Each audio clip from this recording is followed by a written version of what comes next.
Are you all right, Miss Shun? My name is Xiao Shun.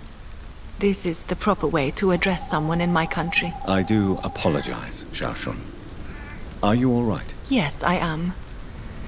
This is the only place where I can find some kind of serenity. Some way to remember my dear Matthew.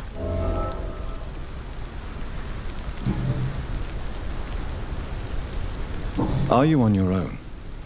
Do you have any friends or family who you could be with? I have family and friends, but I need to be here alone. One day maybe I'll go back to them, but not now. I need silence, and I need sadness.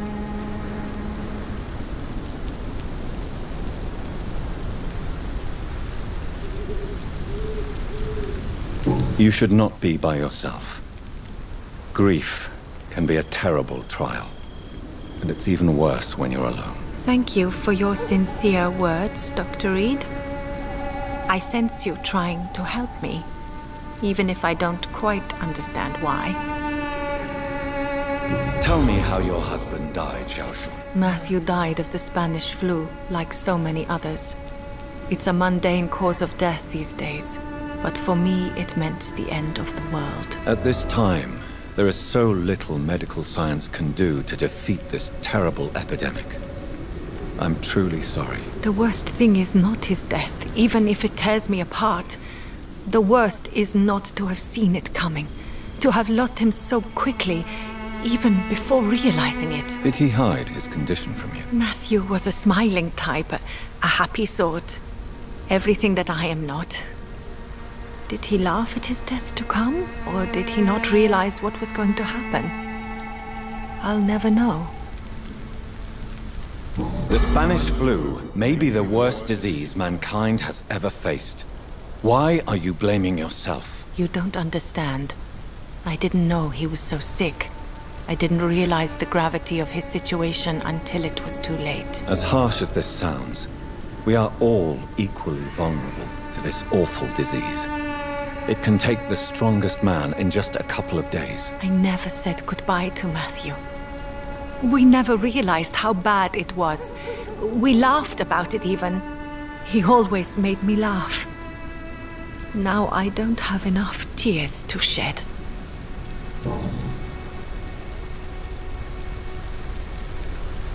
Have you recent news of Nurse Crane and her dispensary? This part of town is very fragile.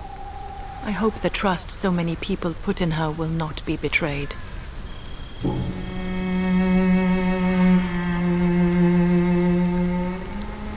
You realize you can't stay here forever, don't you? Eventually, you'll have to leave the cemetery. Why? Why should I go? Since this is the only place I can find peace of mind. But you're not dead. There is a difference between visiting the dead and staying with them. You sound like you're no stranger to the pain I feel. Let's just say, I too have a good reason to visit cemeteries at night. Please accept my condolences for your loss then, Dr. Reed. Are you a doctor yourself? Is this why you feel so guilty for not saving your sick husband? No, I am not. But I still need to blame someone for Matthew's death. And who else, if not his wife, who did not see it coming? I'm a physician. One of the best in the country. But I was unable to save my own sister, Mary. She died in my arms. Why tell me this? Is it supposed to make me feel better? No. But I felt I should share it with you. Since she is buried here too. May I ask what caused the death of your sister? You could say she was also killed by a terrible disease. A disease I have sworn to fight and cure, no matter how long it takes. Thank you for sharing that with me, Dr. Reed. Maybe it's time we start to rebuild our lives, you and I.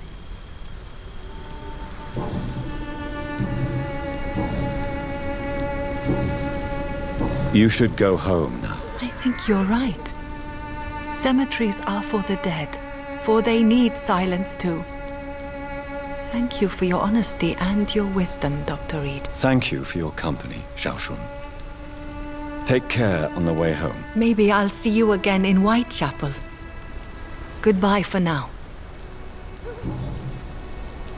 Goodbye for now. Matthew. The world has gone completely mad.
A safer place. A leech!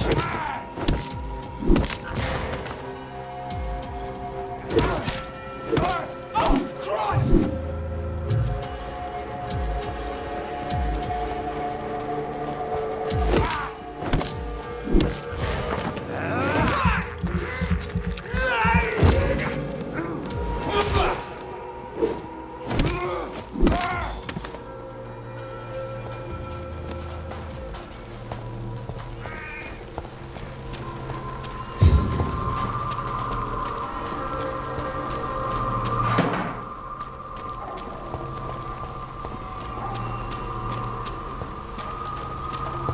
I cannot enter.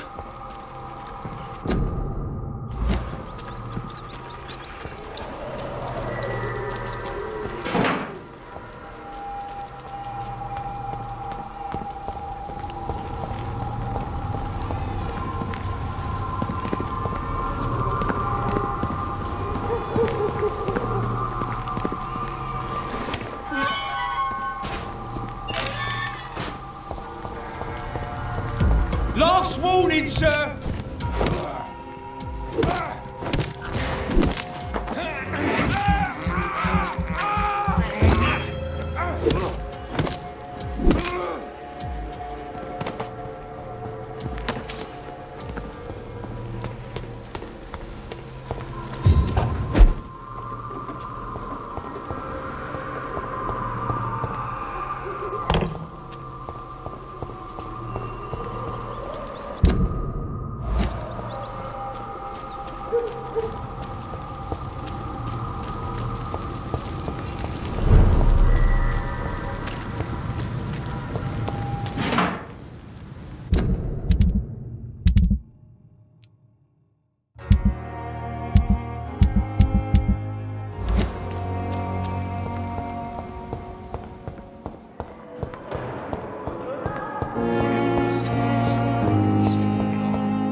It seems the Priwen are redoubling their patrols in the district. Best run along There must easy be does more it. here. It's a leech! We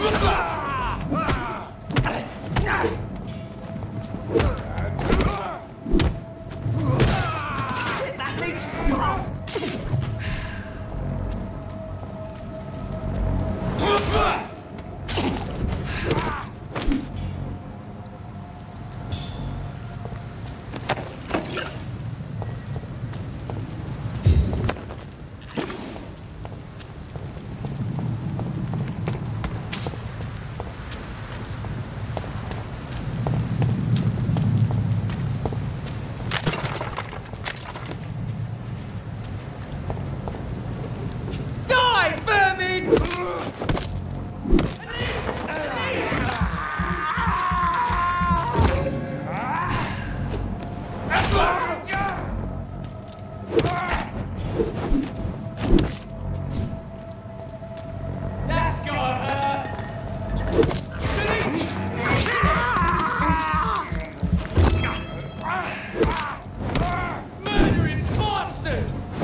It's locked.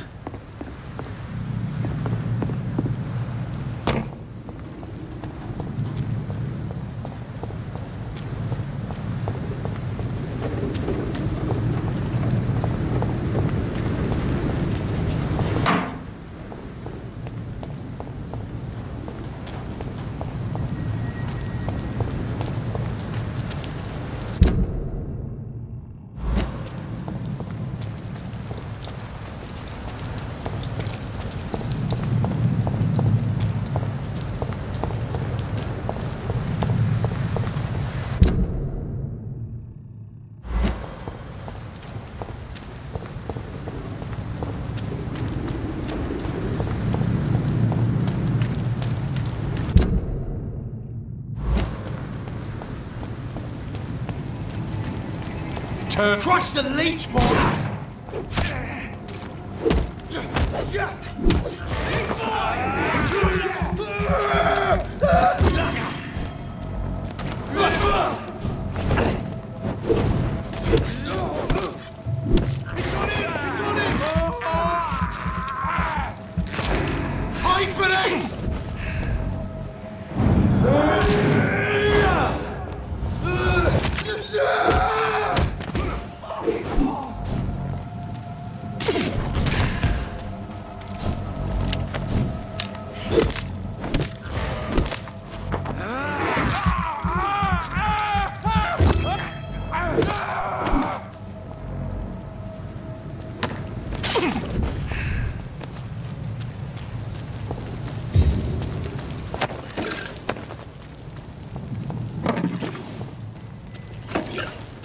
lively! It's on to us!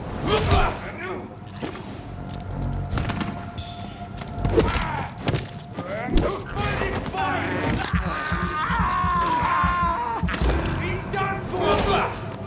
Snap it!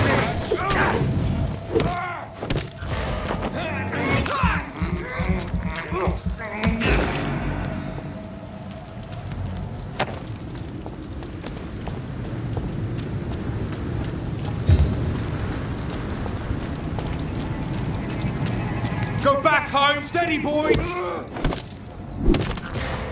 See them fancy lights! This one's top! Get this to this! Murdering bastard!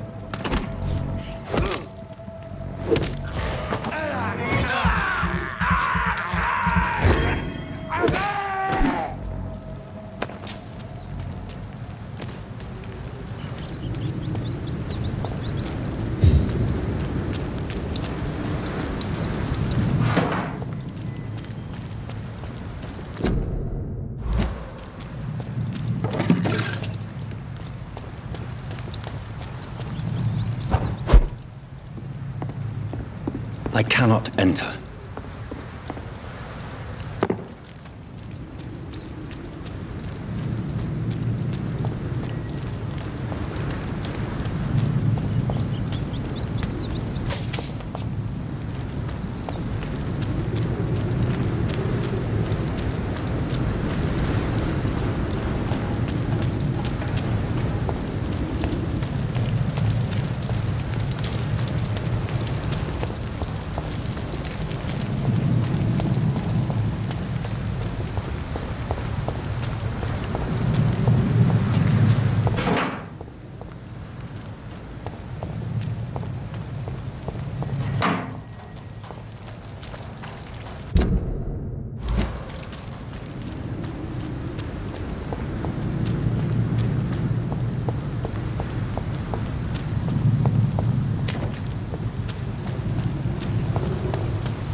Good evening, sir. Who the fuck are you? Don't you see I'm busy here? Dr. Jonathan Reed, that's who I am. And who are you? Ah, some fancy gentleman we've got here. Clear off. We don't want strangers on our streets. So you won't tell me your name, then? The name is Booth Digby. Maybe I'll ask my boys to break one or two of your bones, just so you remember it.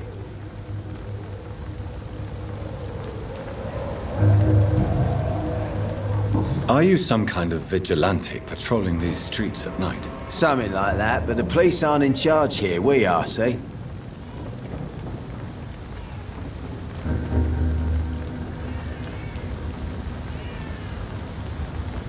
So, tell me about your gang, then.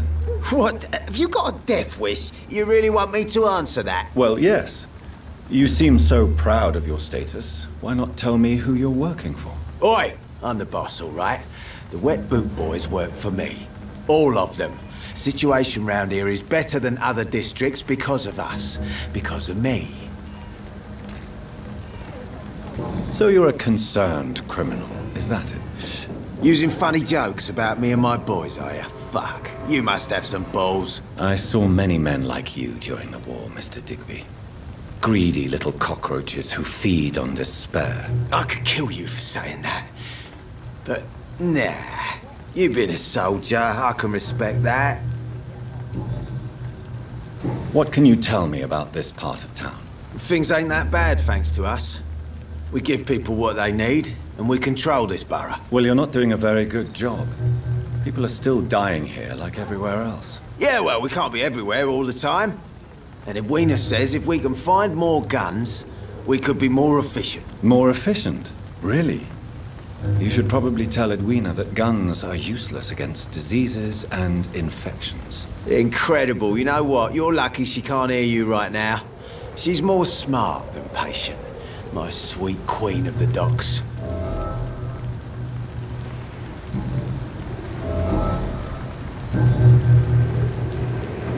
Do you know where I can find Sean Hampton? I need to talk to him. The sad saint. Why on earth do you want to talk to him? He was one of my patients at the Pembroke Hospital. Oh, yeah. I heard the poor bastard had been abducted by some cunt. You better ask Tom Watts. He knows Sean Hampton well. Goodbye, Mr. Digby.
You again. What do you want? I know you're looking for an honest job, Booth. You're tired of this criminal life, aren't you? It's just an idea. Edwina loves to run things so much. You can never really leave the gang. Wet boys for life, you know. Goodbye, Mr. Digby.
This is Braille.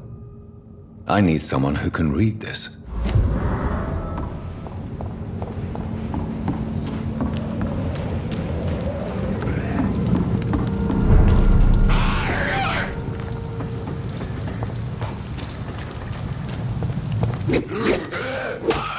Get away from me, you bastard!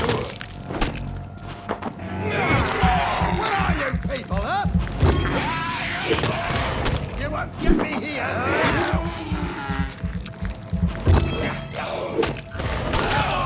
And I will show you how a wet book does business! Get the fuck out, you crazy bastards! What are you people, huh?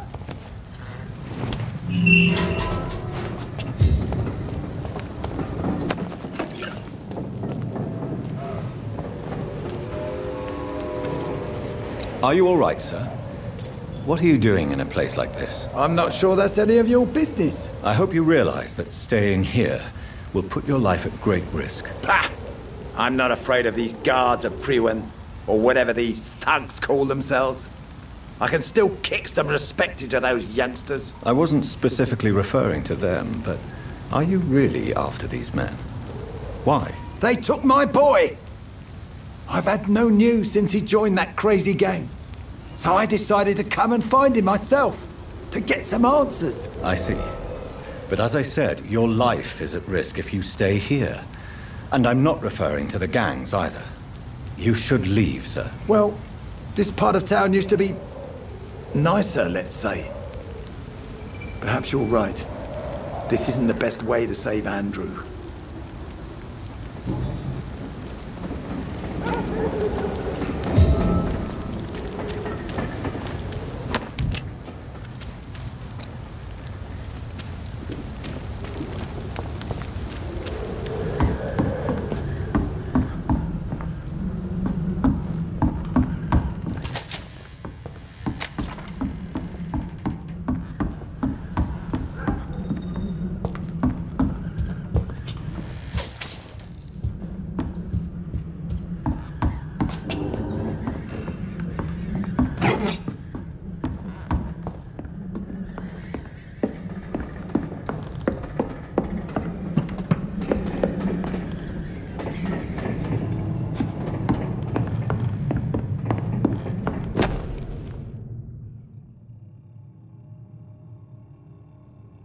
There is a name engraved under the blood on the back of the case.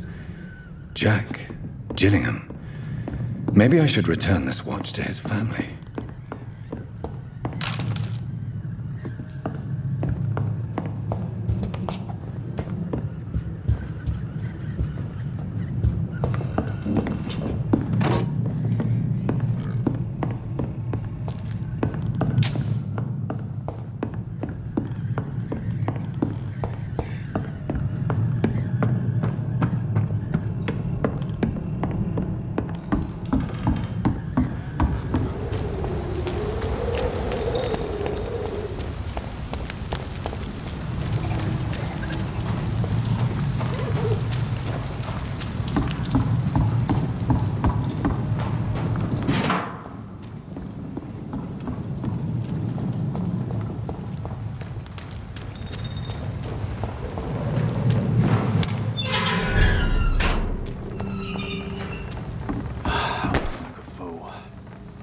Heartens me to know you can't see me, my sweet queen. Perhaps we should have listened to what the idiot had to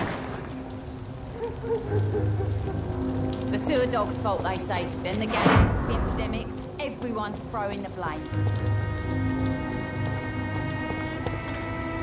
Good evening, miss. I am Dr. Reed. May I ask you a few questions? Who are you? What do you want? As I just told you, I'm a doctor. From the Pembroke Hospital, actually. The Pembroke Hospital, you say? I ain't paying any bill left by Clay. I'm not here to collect payment, Miss... Miss Edwina Cox. So what do you want then? Fancy buying something from me, maybe? What can you tell me about your work? I'm a businesswoman. I buy and sell things, and I send my wet boot boys after anyone who don't play nice with me. Gang member and shopkeeper. Can't be easy running double shifts. If you're interested, I may find use of a doctor who can freely walk across the city, you know. You're quite blunt, aren't you? I like people who know what they want and say what they think. This is a time of great opportunity for those ready to embrace their destiny. I'm not interested in a career in the criminal underworld, Miss Cox. Fair enough.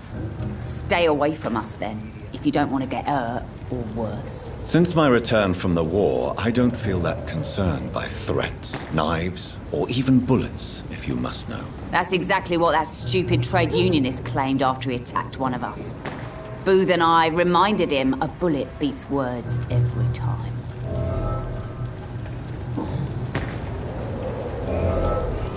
What can you tell me about this part of town? You can't trust anyone around here. As soon as you lower your guard, you can be sure some arsehole will take advantage of you.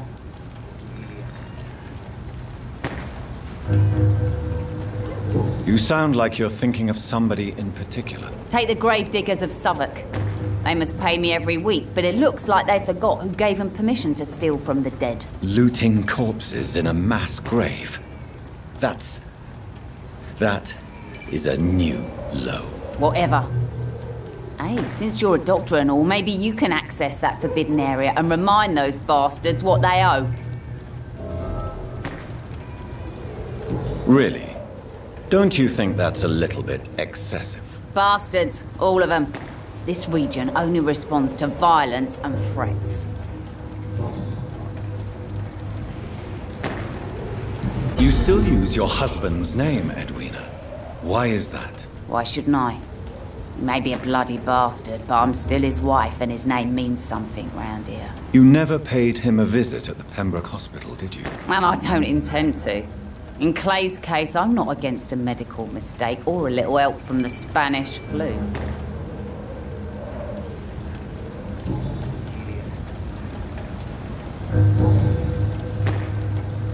Tell me about the man you and Booth killed, Edwina. The bastard killed one of us and received retribution. There's nothing else to say.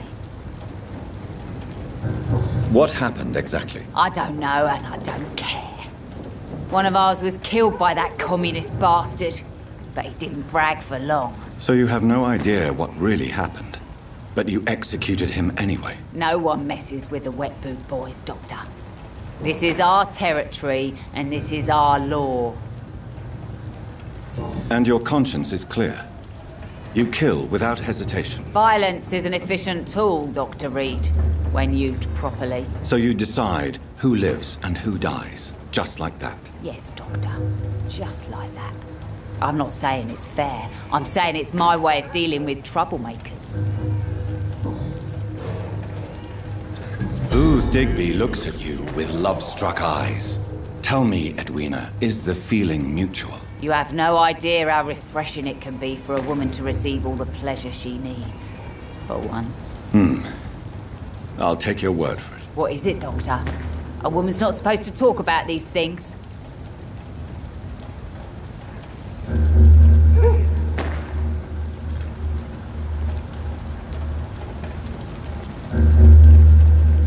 Behind all your crude words and your attitude, I sense romance and a soft heart, Miss Cox. Romance? I have no time for such rubbish. I use Booth like I use everyone else.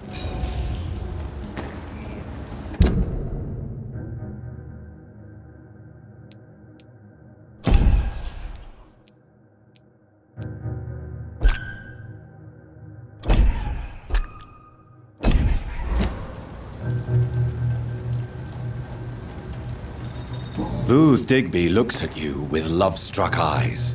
Tell me, Edwina, is the feeling mutual? You have no idea how refreshing it can be for a woman to receive all the pleasure she needs. For once. I'll take your word for it. What is it, Doctor? A woman's not supposed to talk about these things. Behind all your crude words and your attitude, I sense romance and a soft heart, Miss Cox. Romance? I have no time for such rubbish. I use Booth like I use everyone else.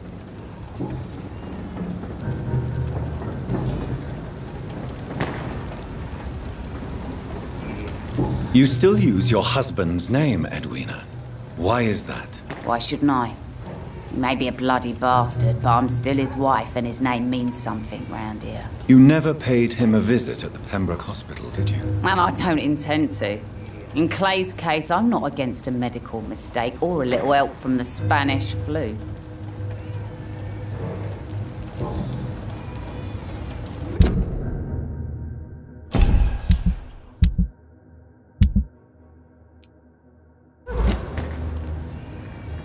I'm looking for Mr. Sean Hampton. Do you know where I could find him? The sad saint? I heard he was mugged or something. Yes, he was. But he left hospital recently. You don't say. Well, I suppose it's good news for the homeless and the useless. Ask them, they must know something. Goodbye, Miss Cox.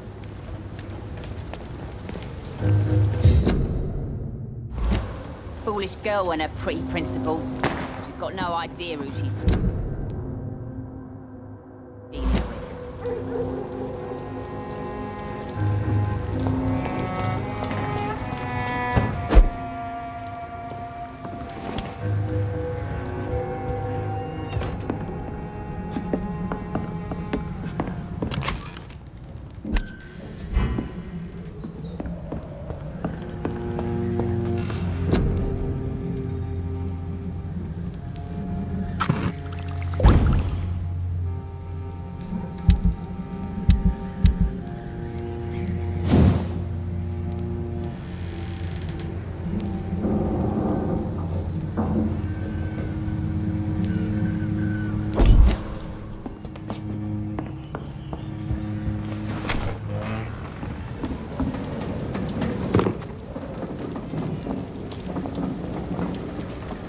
Good evening, Miss Cox. Hello again, Dr. Reed.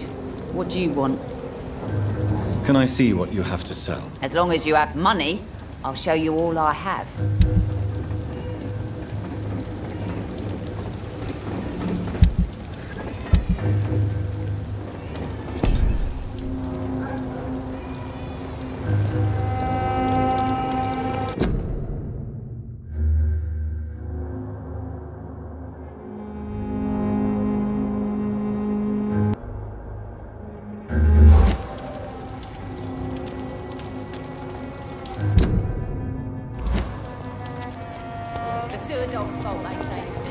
Mark my words, miss. These murders are the work of Not a drop of blood left in his body. This is the work of a vampire. I'm a tracker of these creatures. A vampire hunter. You'd best be off to your hunting then. For if the sewer dog is back, and hunting all these poor folk, he needs a catching. A sewer dog? What's it look like? It's an old story.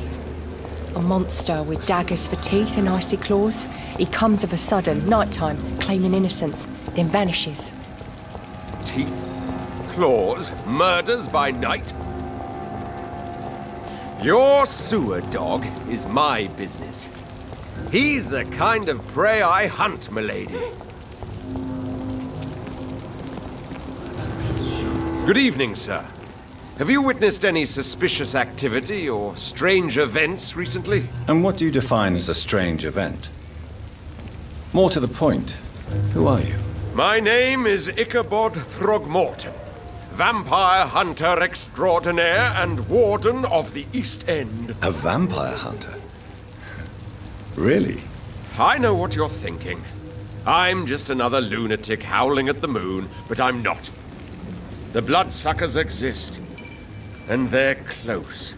Mr. Throgmorton, I'm Dr. Jonathan Reed. I'd like to hear more about these vampires you're hunting. A man of science? Well, I'll be glad to enlighten you. What can you tell me about this neighborhood? Did you hear about what happened to Jack Gillingham? Oh boy. It's a shame I wasn't around to protect him. It's impossible to protect everyone. The violence seems endemic in this part of town. But it's my duty. I am convinced Jack Gillingham was killed by a vampire. These evil rodents are spreading like a plague. So, How exactly are you protecting these people? I'm curious. I patrol late at night, investigating anything unusual.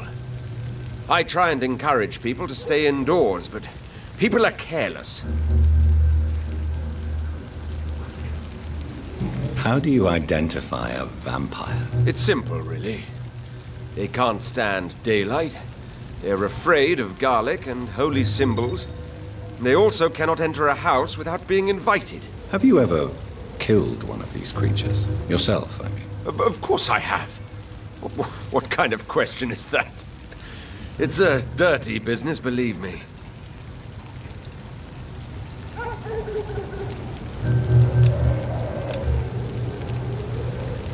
Can I help in any way? Actually, yes. I plan to put up posters to alert the population to the vampire threat. Are you asking me to paste posters about vampires around the docks? If you wouldn't mind. If you did that, then I can focus on my patrols.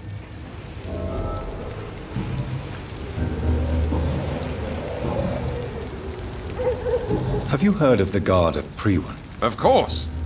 They're dedicated hunters. A little militant for my taste, but they do let anyone join. Were you ever tempted to join the Guard yourself? I did think about it, but I'm more of a silent hunter. They're more of a sanitary militia. So you hunt alone? That sounds risky. Vampires are just like every other predator. They hunt when they're hungry and follow certain patterns. It's just a matter of observation and patience.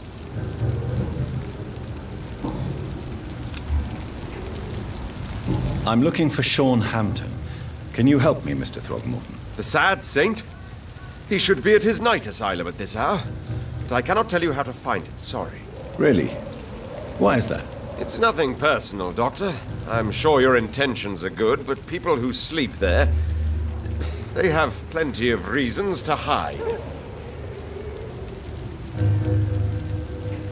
I could make you tell me, but I respect your refusal. You really believe Sean is a saint, don't you? All I will say is this. Gossip has it that when he was a child, he was molested. By a priest of all people.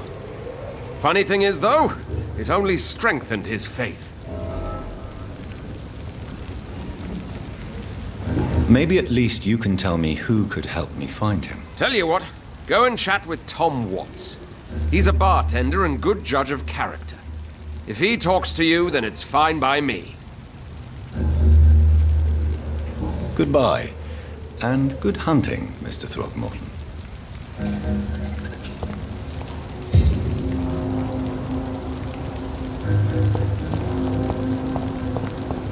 There's gotta be something like these. A good drink's just as likely to cause a problem as to solve one. Good evening, Tom. Good evening, sir. How are you tonight? Back to the docks, are we? You remember me then? Of course I do. You're that man who seemed so lost when he entered my bar a few nights ago. Thank you for your hospitality. I'm Jonathan Reed, by the way. I'm still Tom Watts. Welcome back, Doctor. What can you tell me about this part of town? It's not that bad. Thanks to people like the sad saint of the East End. Who? Sean Hampton, our own private holy figure. Few are foolish enough to make peace with the gangs. Sean is one of them. How is it you can keep this place open? This part of town doesn't seem particularly safe. Well, since everybody needs a drink, my pub is considered neutral ground by most groups. I see. So you get pressure from all sides about how this place should be run, do you? Or something like that. Nothing that a few wise words and a bottle of gin can't solve. You're something of a figurehead around here. I'm only pouring alcohol for everyone to forget their troubles. Sean Hampton is the one giving them long-term hope. Since I'm here, is there anything I can do? Well, perhaps, Doctor. Peace partly depends on my stock of gin. And with the epidemic, my supplies are running low. How could a physician help you in this matter? I have a small warehouse just past the quarantine line. Perhaps, with you being a doctor, you could go there and come back? Doctors aren't immune to disease, you know. Very well. Show me where it is. I'll see what I can do. Oh, thank you, sir. Here's the key to get in. You're about to save many dry throats.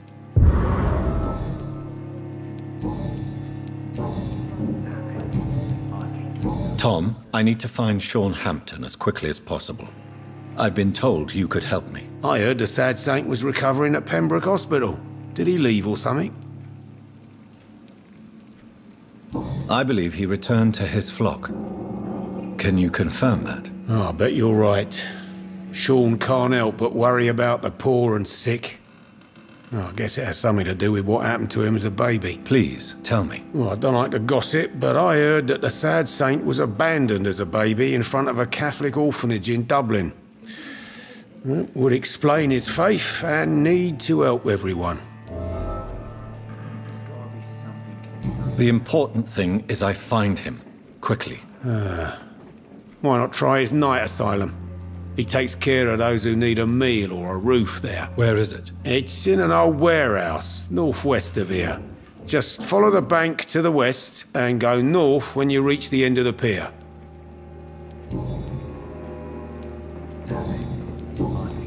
Goodbye, Mr. Watts. To see them wet boot boys get what's coming. So few clients. What with the epidemic, no one dares go outside. Good evening, sir. Whatever. Don't you recognize me? We met a few nights ago. Don't take it personally. I spent a lot of energy forgetting what I did the night before. Yes, you had definitely drunk too much then as well. I'm Dr. Jonathan Reed. I'm Dyson Delaney. I'll try to remember you. This time. What do you do for a living, Mr. Delaney? I drink. I drink in the morning and at noon. I drink at night. And then I drink some more. Why do you drink so much? Maybe it's because I prefer dying slowly. Death can be so abrupt. Personally, I like to see mine coming at my own pace. You sound very sad, sir. That's because I am Doc. Don't you work at all? I'd love to, but I don't have the time. Didn't I tell you? Drink in the morning and at noon. I drink at night. Is there anything in particular that you like about this part of town? Except for the cheap drinks, I mean. How dare you say such a thing? I love this neighborhood. So friendly. So joyful. No reason at all to rejoice, then? Life is hopeless and then we die, is that it? Let me tell you a story. All right. Go on. A few years ago, when I believed a resolute man could change things around here for good, a tragedy occurred nearby. What kind of tragedy? It was a bomb. Bomb that exploded and killed many people. Metal and blood everywhere. Shouts, fire, broken window of the shoe shop, the torn streetlight. You lost people you loved that day, didn't you? I've lost everything. But you know what the worst part is? I don't even remember where it happened. I've drunk so much to forget it. And now I can't remember where it was.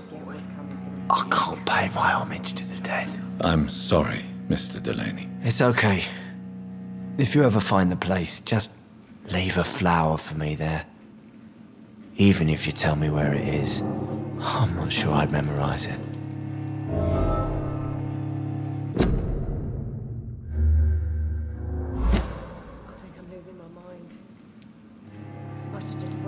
Is there anything in particular that you like about this part of town?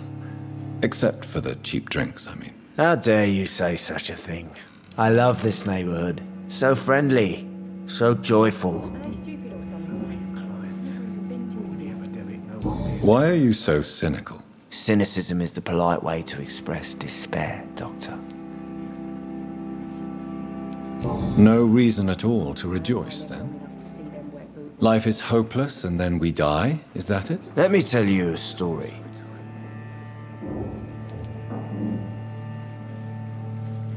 Another time, perhaps. I'm not sure I want to hear another sad story.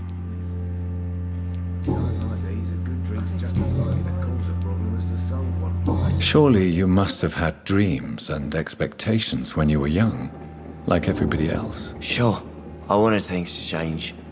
To really change, and to change for good. The bigger the dream, the harder the fall. I should have offered a drink to the boy. Being cursed or not, he's just another. He didn't deserve it. Sounds like you were an idealist, which is honorable. No, sir. I was an anarchist and I believed that exclusive property is a robbery in nature. I wanted a new world to rise from the ashes, Dr. Reed. Do you really think the world is that bad? No, I believe we all can choose to make it better. But most of us are too weak, too corrupt and too guilty. I failed for sure, but others will come. I want to know more about your past as an anarchist, Dyson. I'm still an anarchist, Doctor, make no mistake. I just reject violence as a tool to change the world, unlike my comrades.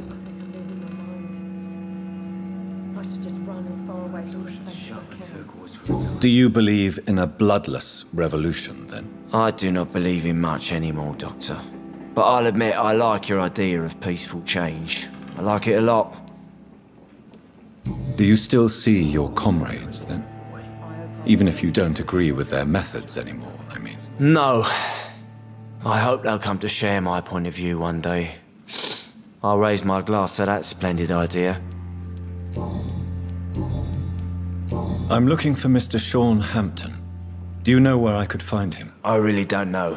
I heard he'd been abducted. I don't know if he's back. Who could tell me, then? About the sad saint. I'll try asking Tom what's about him. Goodbye, Mr. Delaney.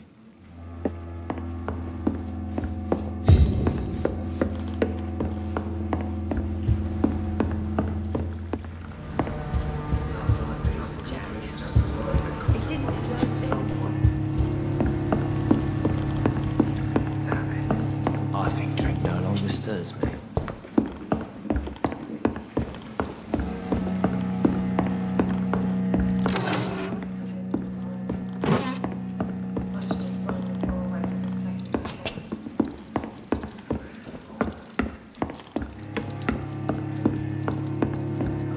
There's gotta be something can be done to get out of this bullshit mess. No? I hope I live long enough to see them wet boot boys get what's coming to them. Evening, miss. Well, I never. That's a first. Customers who make that much mess rarely come back. Never mind in fancy togs. I'm much more myself than when we first met. By the way, I'm Jonathan, Dr. Jonathan Reed. Welcome back to the Turquoise Turtle then, Doctor. I'm Sabrina Cavendish. How can I help you?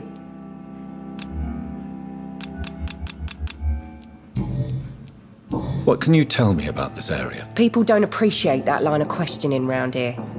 You best be more careful with what you say, sir. You look concerned, Miss Cavendish. This is a bad borough. Most people I know are afraid. Most locals will rob you blind, or worse. You best mind your step.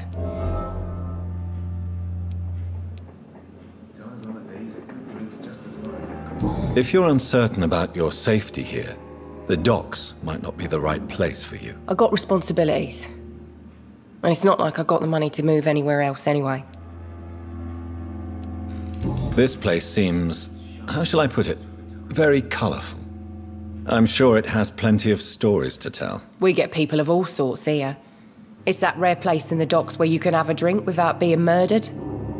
At least it's not happened yet. Your boss must be quite the negotiator to force such an agreement. Yeah. Tom's a great bloke. Mr. Hampton, who runs the night asylum, he's the only other man that's able to keep peace around here. So this bar is neutral territory, then? Yeah. Tom's convinced this is something the locals need. No one ever draws a weapon here. That's one of the reasons I accepted the job. Your boss must be quite the negotiator to force such an agreement. Yeah. Tom's a great bloke. Mr. Hampton, who runs the night asylum, he's the only other man that's able to keep peace around here.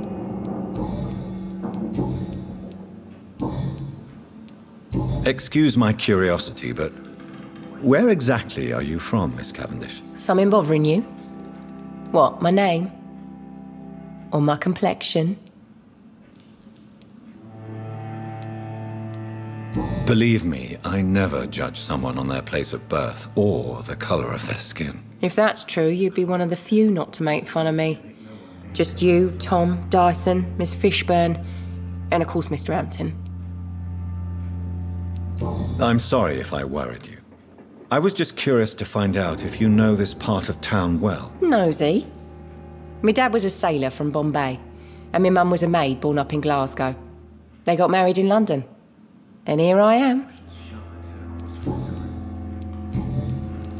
Miss Cavendish, would you be willing to help me locate Sean Hampton? You better ask Tom, sir. Why not answer me directly? We respect the privacy of our customers here, sir. Only Tom can decide who to speak to and what he'll say to them. Goodbye, Miss Cavendish. As likely to cause a problem as to solve one.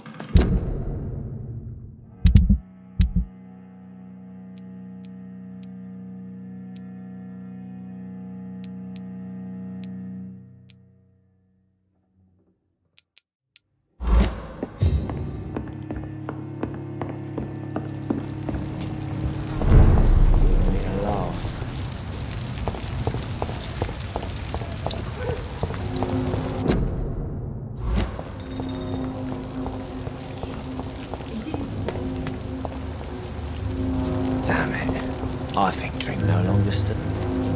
Good evening, Mr. Delaney. What? Oh, you're that doctor.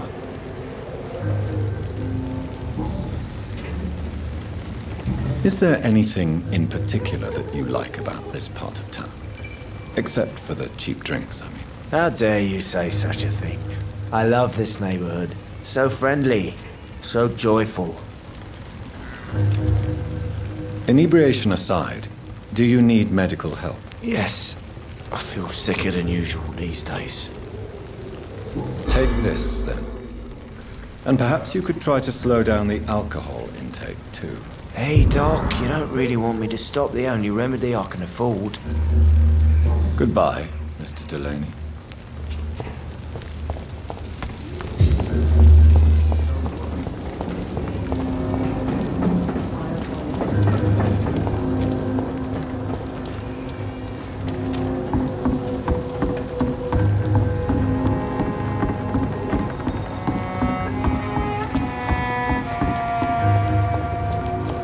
Pleasure, sir. It's been a while since we've seen any new faces round here.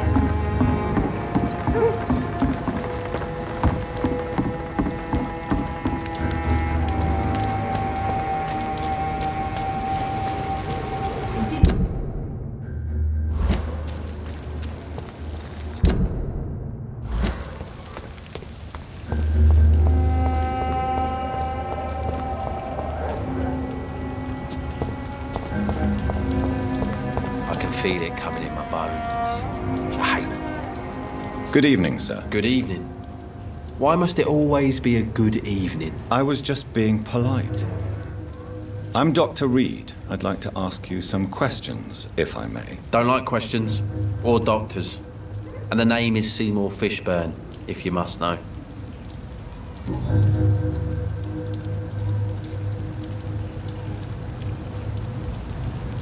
What can you tell me about this part of town? A shithole filled with maggots. Liars and thieves, all of them. Is there no one who deserves your leniency, then? Well, Tom from our local is somewhat of a decent bloke. At least, unlike most maggots, he knows how to listen without opening his trap. Are you thinking about someone in particular? No. Hate them all. Especially these petty, whining little shitbag beggars. What's your occupation? I take care of my mum. It's what I do. She's the only good thing in my life. Even though I don't treat her so good. You seem upset. Is something bothering you? I lost the necklace I bought her. I'm a fucking idiot. A worthless idiot. Sometimes it's hard to be a good son. I just want her to smile. No, I was thankful for her patience, appreciated like... God knows she deserves it.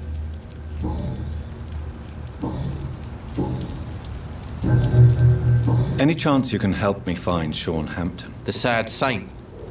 Why would you talk to that cunt? Actually, that's confidential. Really? Well, go ask someone else then.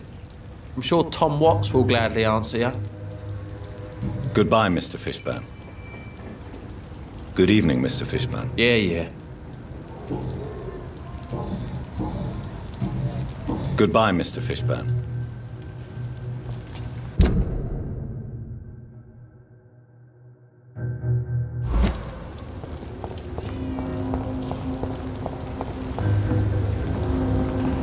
Hello, boy. Hello. Good evening. Did I scare you? You have nothing to fear from me.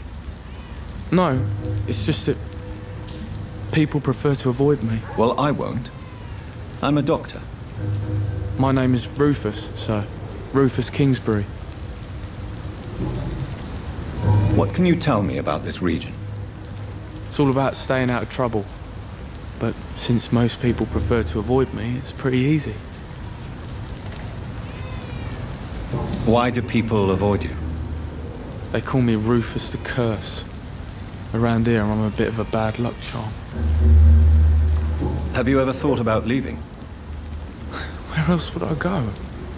At least I know these streets and some people around here. This is my city, for better or worse. What do you do around here, Rufus? I listen to the news on the docks, sir. And I smile at those kind enough to spare me a bob. Do you have a job? It's hard to work, what with my head and all. Since I was a boy, I've always had trouble remembering what I do and why I do it. What do people say about this place? Things have been tense between the wet boot boys and the communists. They both feel they should run the docks.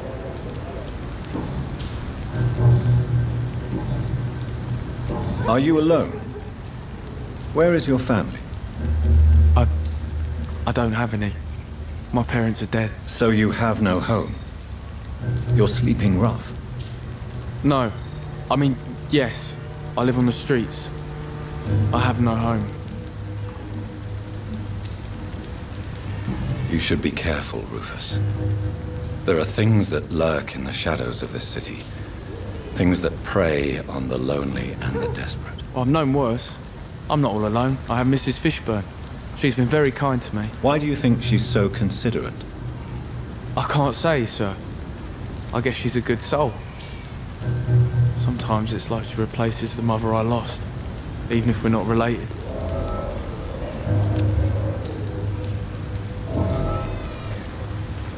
Do you know a man who lives in this part of town? A man named Sean Hampton. I'm looking for him. Sorry, sir. I don't know a lot of folks around here.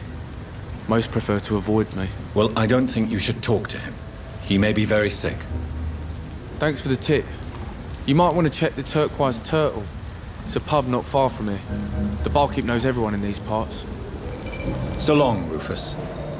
Be careful. Take care.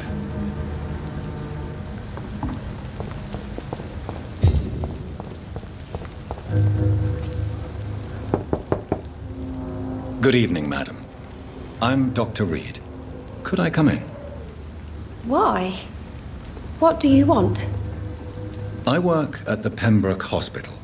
I'm investigating the flu epidemic in this area. Oh, the Spanish flu. Well, that's quite liberal of you, Doctor. But this is no time to be knocking at people's doors.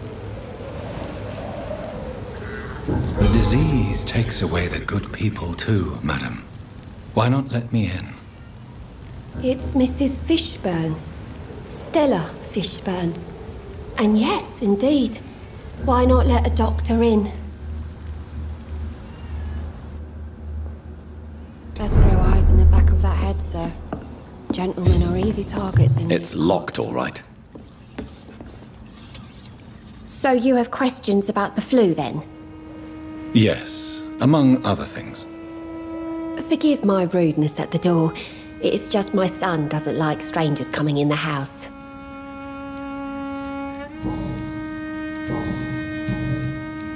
How is life around here? Life has always been hard in the East End. But it's everywhere nowadays, isn't it? Do you think the increase in violence has anything to do with the epidemic? Don't know. But it's most likely linked to the gangs, if you ask me. Recently, it's like everyone has had to pick a side. Violence has always fed on poverty, don't you think?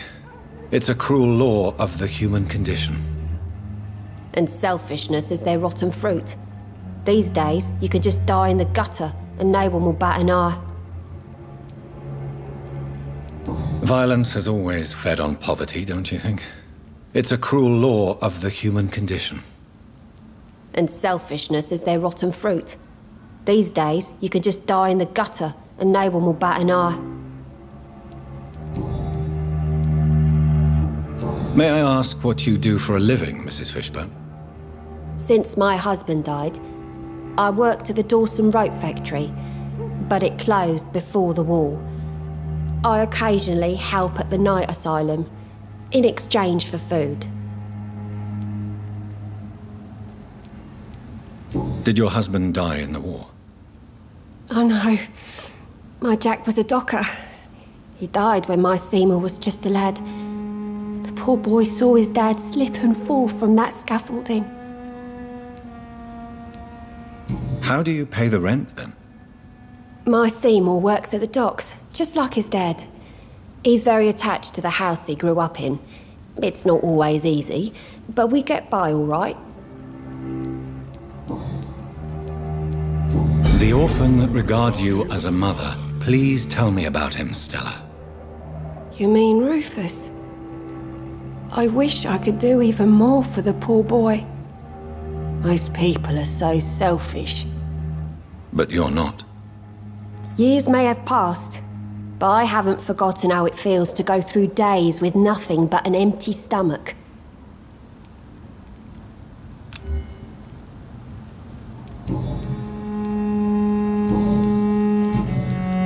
I'm trying to locate Mr. Sean Hampton. Do you know where he could be? You talking about the one everyone calls the sad saint? The man who takes care of the homeless? The very same, Miss Fishburne. I'm sorry. I don't know where his shelter is. But if you ask around, I'm sure you'll get your answer. Goodbye, Miss Fishburne. Take care of yourself.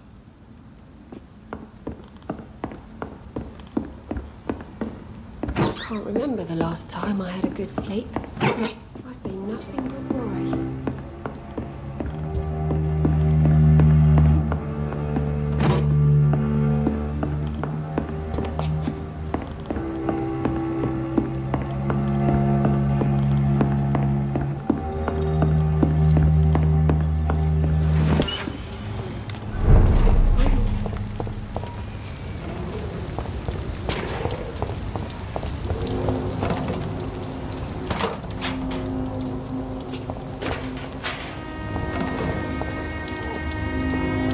Evening, Rufus.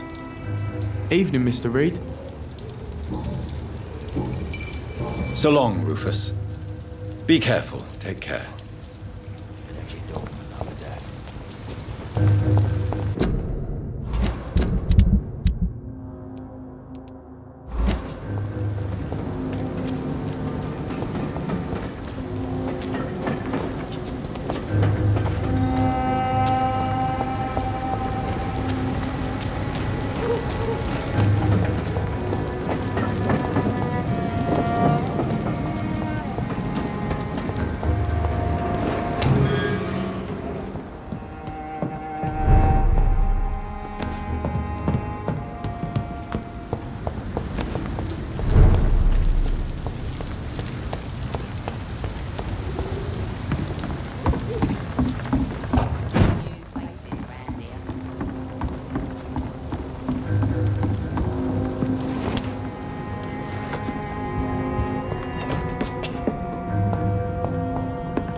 Good evening, Mr. Fishburne. Yeah. Do you require medical assistance? That's something I didn't expect to hear again. A doctor concerned with the health of his patients. Yeah. I could use some help. On several matters, in fact.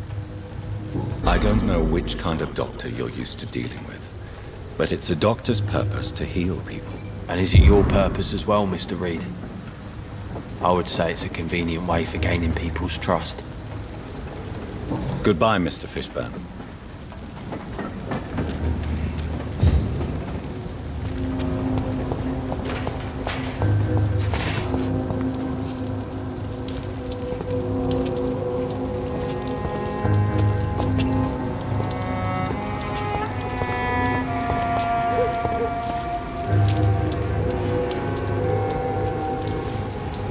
Some called it...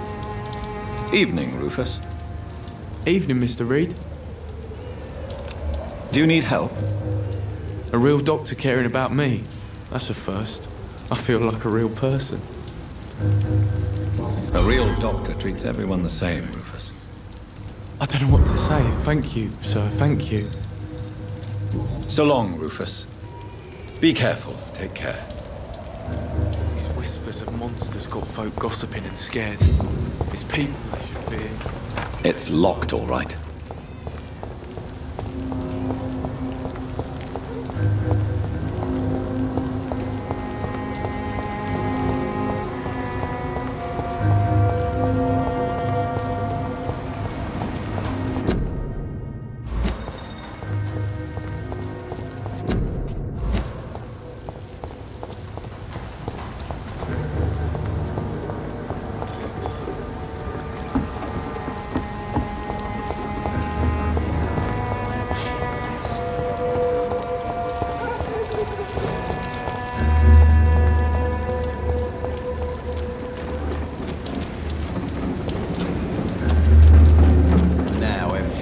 Under control, more or less. Don't forget to keep an eye out for this garden. Something's.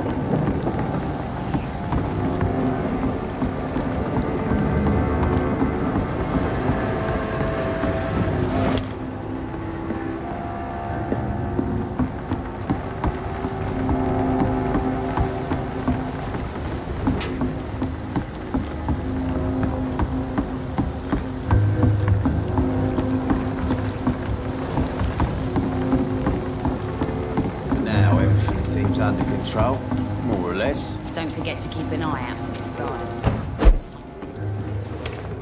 I guess it's there.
Another disgusting... Seems like the guard of Pre-One is on shore. This one's a top! Grenade!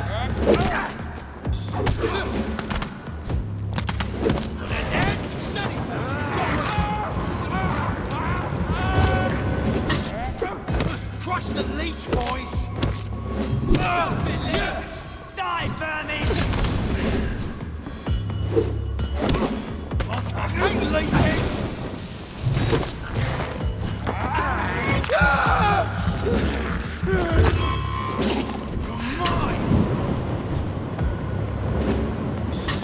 Burn it, boys! Die, James!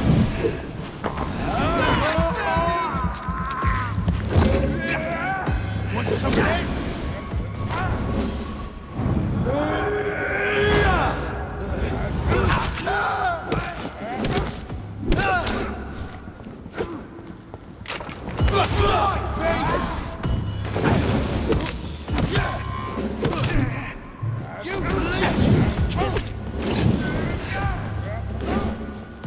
Crush the leech, boys!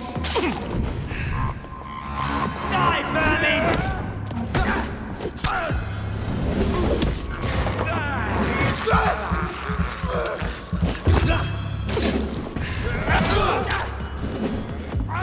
Burn it, boys!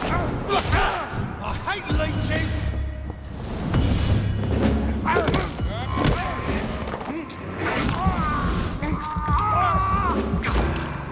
Die, leech!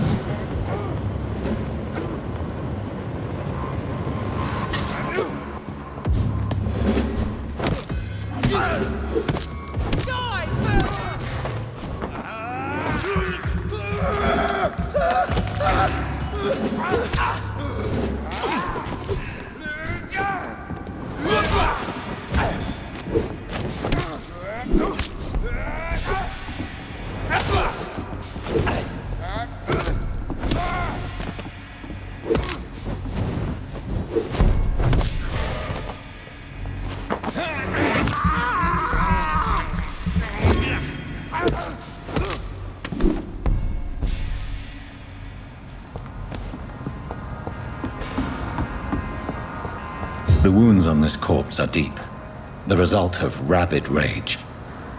If this is Sean's doing, he's become a murderous beast.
Stupid beast!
know I've got something that'll strike your fancy. If not, I'll find you something.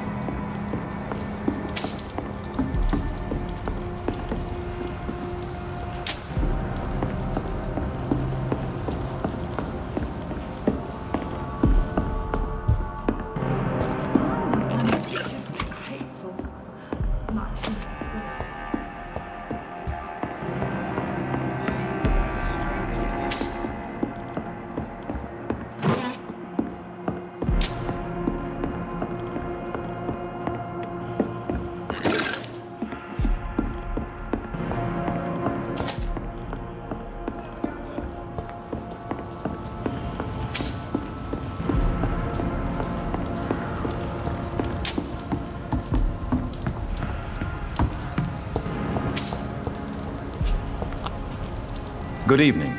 I'm Dr. Reed. Do you need any help? Rest assured, I will help you, sir. Martin Nightingale, at your service. Please, take a look at my wares. Your merchandise. I don't really see anything worth having. No offense. None taken, sir. But please, I need to eat. Perhaps if you keep looking, you'd see something that takes your fancy. Let me be frank. You're as much of a businessman as I am a werewolf, right? Who the hell are you to question me? It's hard enough to stay clean when you don't have a place to sleep. I'm doing my best here. I meant no offense, Mr. Nightingale. I was merely pointing out the fact that you're unlikely to survive long if you continue wandering this path. And what should I do then, sir? Should I join the Wet Boot Boys like so many others? No thanks. I'd rather be a bad seller than a dead gang member.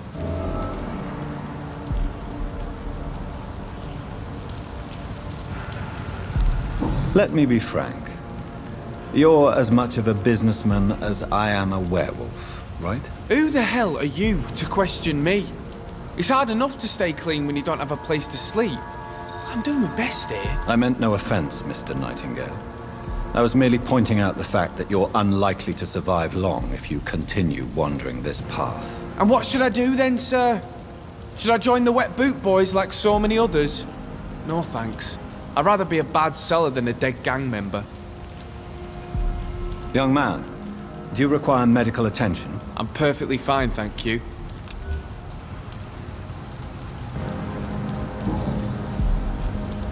Let me be frank. You're as much of a businessman as I am a werewolf, right? Who the hell are you to question me? It's hard enough to stay clean when you don't have a place to sleep. I'm doing my best here. I meant no offense, Mr. Nightingale. I was merely pointing out the fact that you're unlikely to survive long if you continue wandering this path. And what should I do then, sir? Should I join the Wet Boot Boys like so many others? No thanks. I'd rather be a bad seller than a dead gang member. What can you tell me about the neighborhood? Have you got any friends around these parts? Not really. Miss Gillingham smiles and says kind words, but I know she's lost her marbles, especially since her son died. Tell me about this crazy woman. Madness is often mistaken for other conditions. The poor woman's mad, all right. Kind and all, but she has so much trouble remembering things. She's taken me for a son more than once. How interesting. I don't suppose you know what happened to her son. Jack. Rumour has it he tried to tackle some gang lads. I didn't know him well, but I heard he was a nice enough chap. His old ma still thinks he's around. How interesting. I don't suppose you know what happened to her son. Jack. Rumour has it he tried to tackle some gang lads. I didn't know him well, but I heard he was a nice enough chap. His old ma still thinks he's around.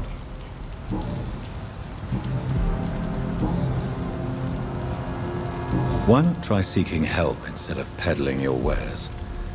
I'm sure there are people around here that would gladly help. There's always the night asylum. I heard it's run by a very nice man, but I'm no beggar. Not yet, at least. There is no shame in asking for help, my boy.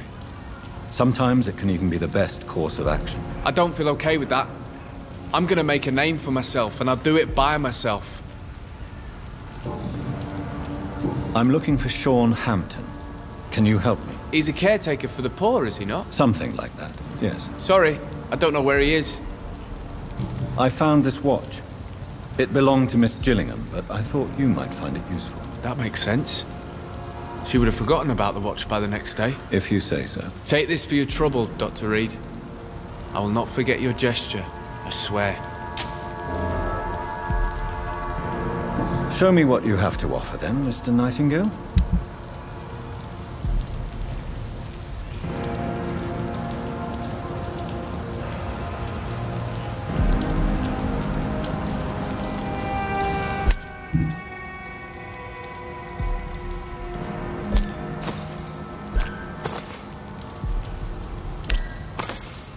Are you certain you're not lost, sir? You seem quite a stranger to these parts.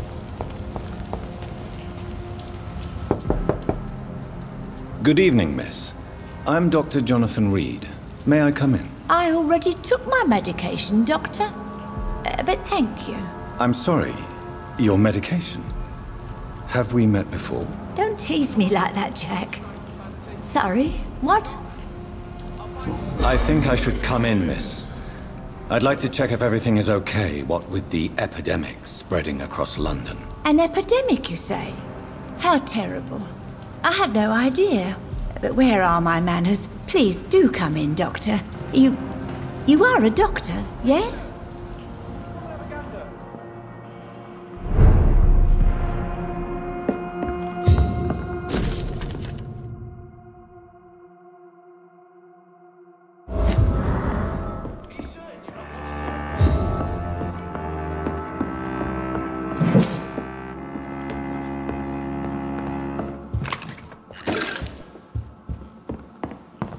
It's locked.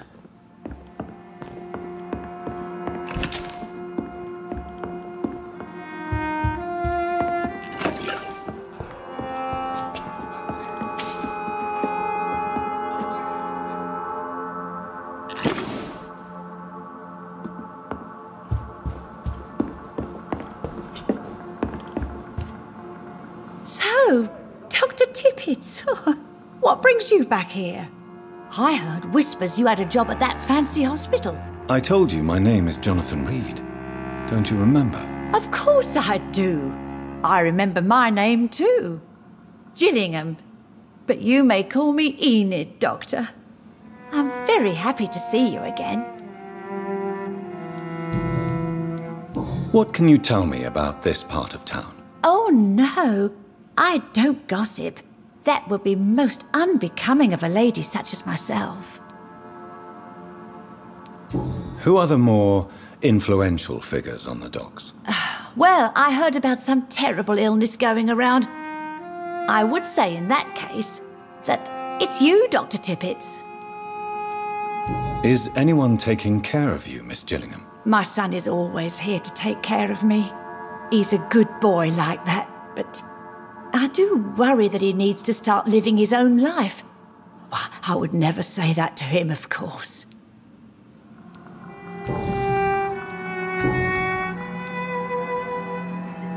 Enid, have you really no idea what happened to your son? No idea at all? I've not seen Jack for so long. I lose track of time. Has something bad happened to him? Jack takes good care of you, Miss Gillingham. He does indeed. My Jack is the best son a mother could ask for.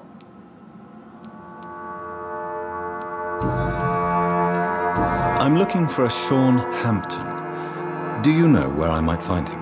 Sean Hampton, you say? Oh, the name does seem vaguely familiar, but alas, I cannot recall from where. Enid, have you really no idea what happened to your son? No idea at all? I've not seen Jack for so long. I lose track of time. Has something bad happened to him? Jack takes good care of you, Miss Gillingham. He does indeed. My Jack is the best son a mother could ask for. Goodbye, Miss Gillingham.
Are you certain you're not lost, sir?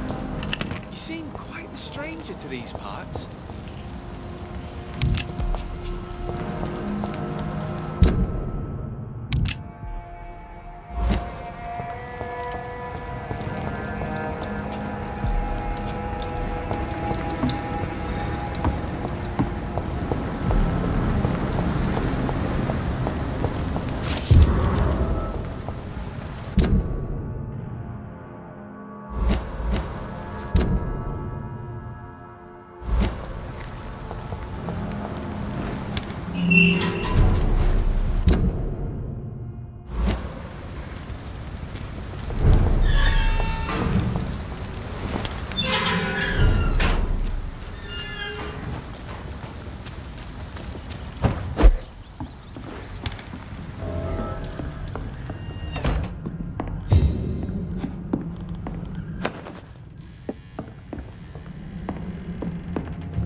Good evening, Mr. Throgmorton.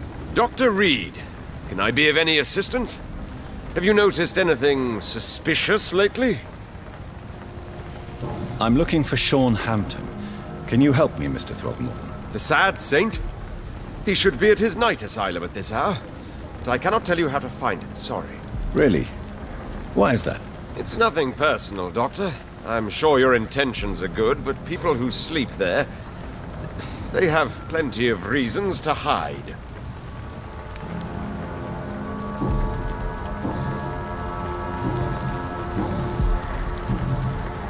Do you need my medical attention, sir? I appreciate your concern, but I'm perfectly fine, thank you. Goodbye, and good hunting, Mr. Throgmorton. Your kind's not welcome here, sir. Good evening, miss.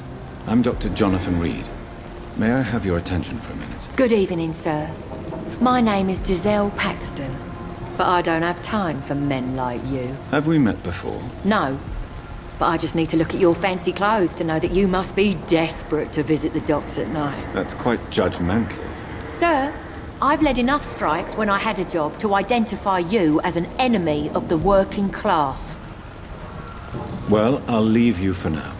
Goodbye, Miss Paxton. You again? What do you want? May I ask what you do for a living? I'm killing myself scraping for a living. And you? Have you ever had to struggle in your entire life?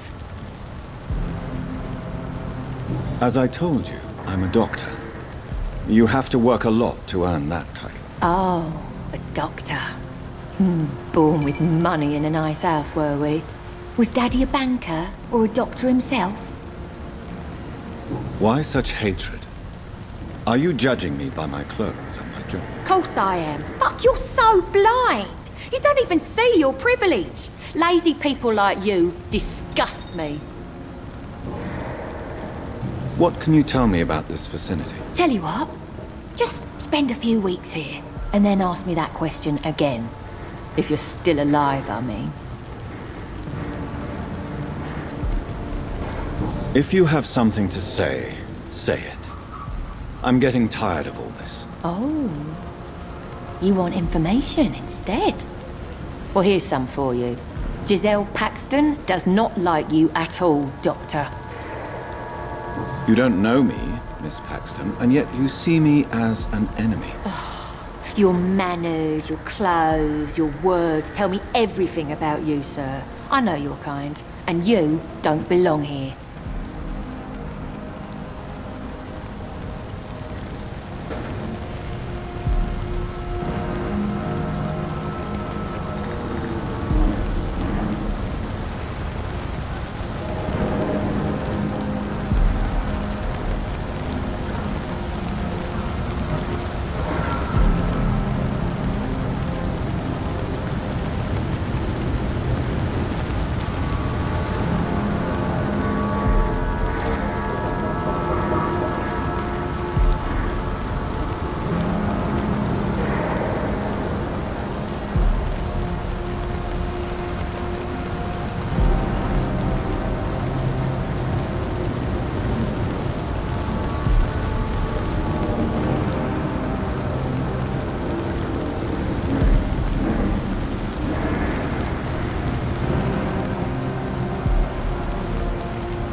You're right. I have never suffered from poverty.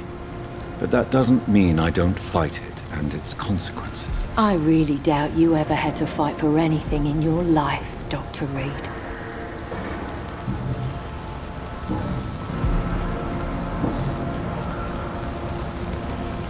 You speak of strikes and class enemy. Am I right to assume you're involved in trade union activism? You bet I am. Well, I was. Nowadays, I'm just another worker blacklisted by the big companies. You lost your job because of your beliefs. Those bastards really hate a worker who refuses slave wages and unsafe conditions, especially when it's a woman. Isn't the whole point of trade unions to help workers in need? Why don't they support you? A few nights back, I lost the money my companions had asked me to hide. With me and my sister being penniless, they thought I stole it. What really happened? I drank too much that night. Strange men saw me count the money in that bar. Some sort of militia in uniform. I'm sure they robbed me.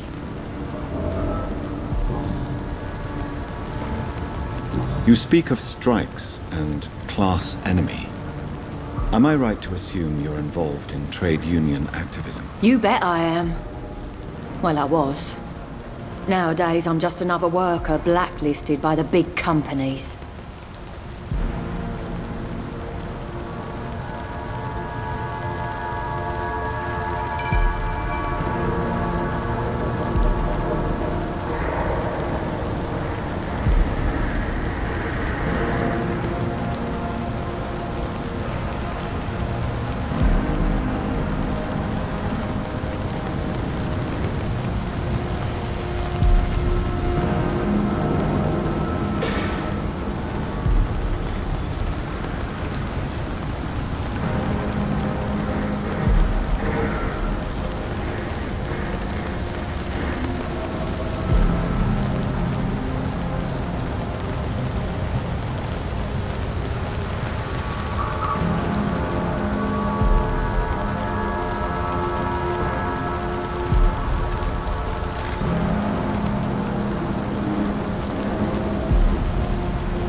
Isn't the whole point of trade unions to help workers in need?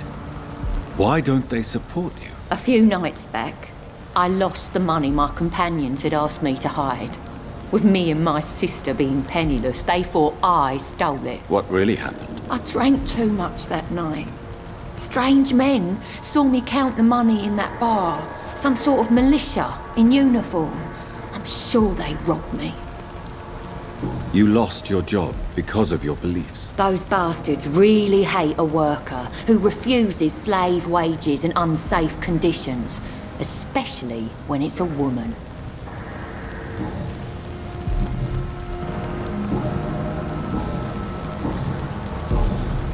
I'm looking for Sean Hampton. Can you help me? What is it you want? Does he owe you money? Has he displeased your Royal Highness? I'm no snitch, Mr. Fancy Pants. Well, I'll leave you for now. Goodbye, Miss Paxton. Your kind's not welcome.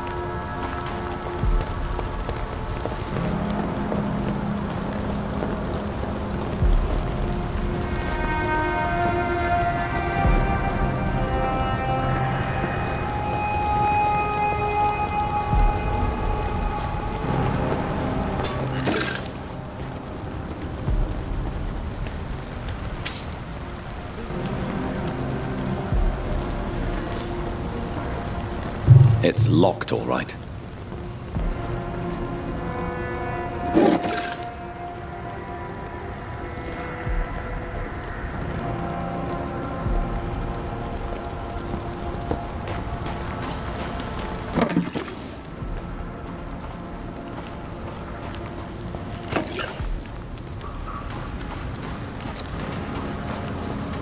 Your kind's not welcome here, sir.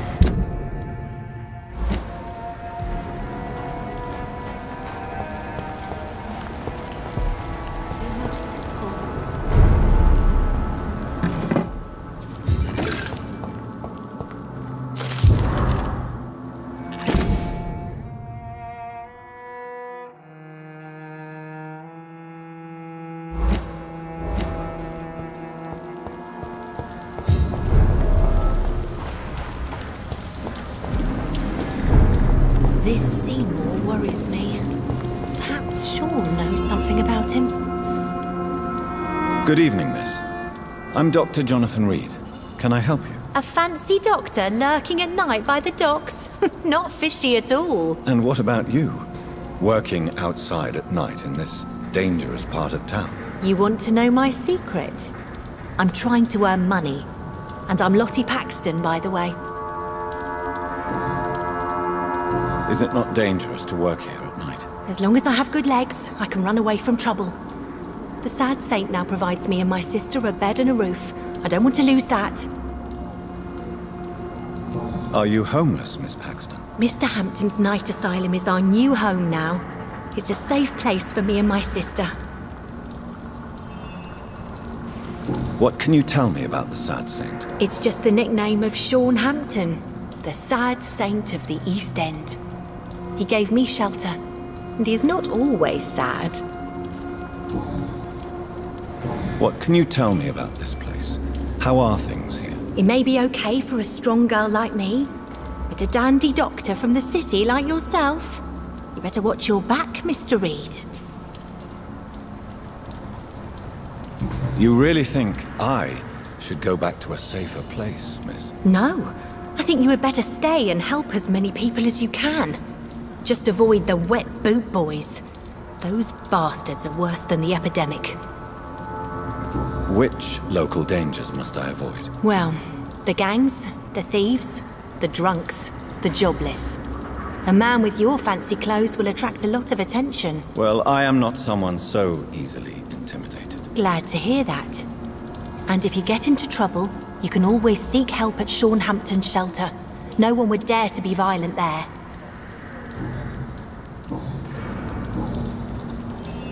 Lottie, tell me about the death of your mother. Giselle killed her, plain and simple. She killed her with her daily whims, her laziness, and her complaints. That's quite a statement. You can't kill someone because you're fickle. Mother was very ill. But I forgave Giselle.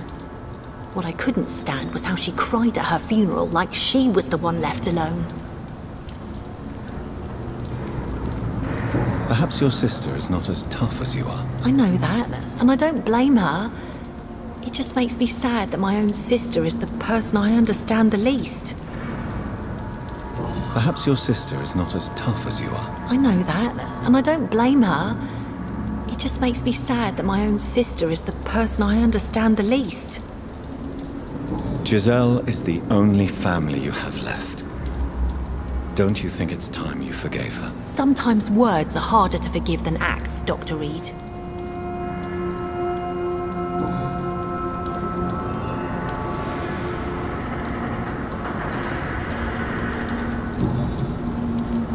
I'm looking for Sean Hampton. Can you help me? Mr. Hampton must be in his office at the night asylum he manages, I suppose.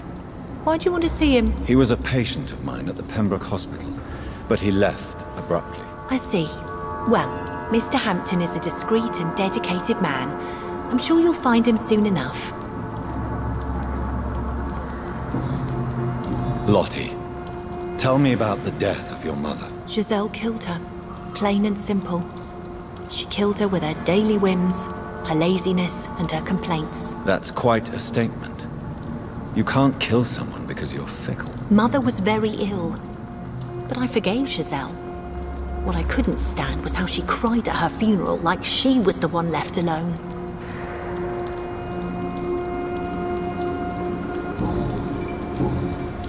Goodbye, Miss Paxton. I know I promised you I'd make everything right, Mum, but it's not been that simple.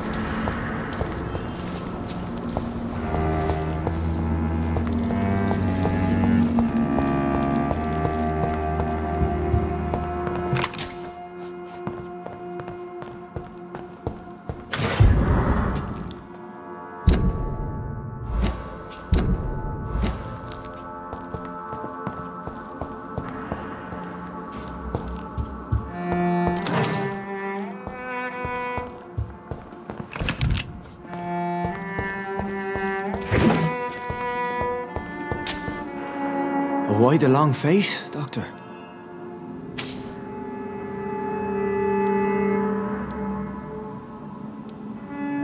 Is it all that worries you, Sean? My long face? Really? This is a blessing for me, to become a Skal.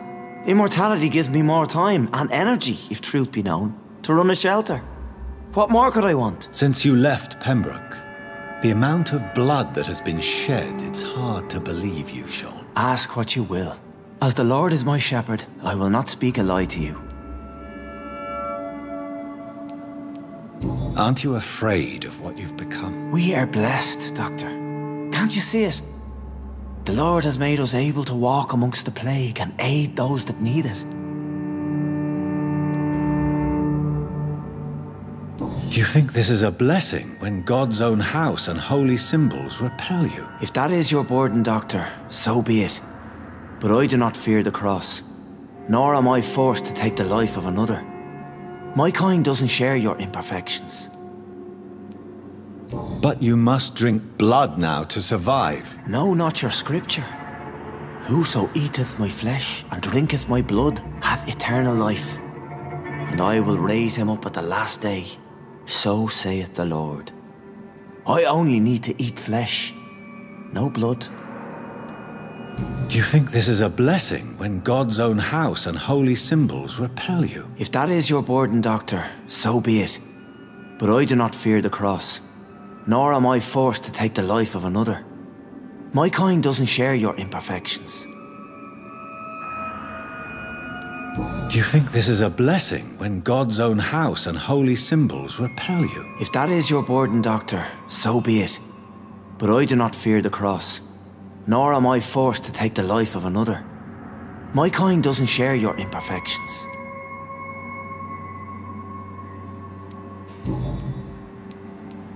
Aren't you afraid of what you've become? We are blessed, Doctor. Can't you see it? The Lord has made us able to walk amongst the plague and aid those that need it. Do you think this is a blessing when God's own house and holy symbols repel you? If that is your burden, Doctor, so be it. But I do not fear the cross, nor am I forced to take the life of another. My kind doesn't share your imperfections. Why return here? This is my home. These people are my flock. You will always find me where I am needed.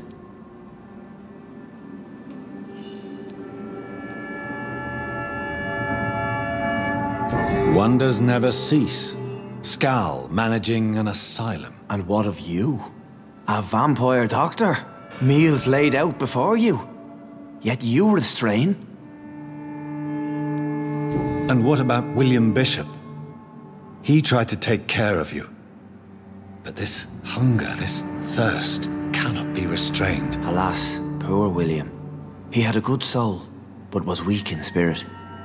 He could not shake the thirst for booze, never mind blood.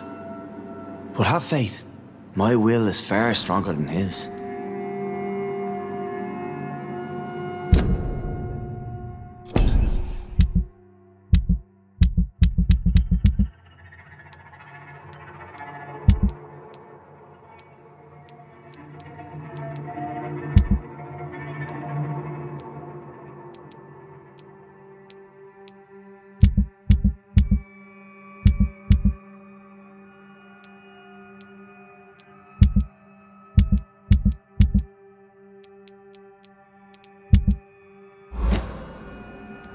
And what about William Bishop? He tried to take care of you. But this hunger, this thirst, cannot be restrained. Alas, poor William. He had a good soul, but was weak in spirit. He could not shake the thirst for booze, never mind blood. But have faith, my will is far stronger than his. And what about William Bishop? He tried to take care of you. But this hunger, this thirst, cannot be restrained. Alas, poor William. He had a good soul, but was weak in spirit. He could not shake the thirst for booze, never mind blood. But have faith, my will is far stronger than his.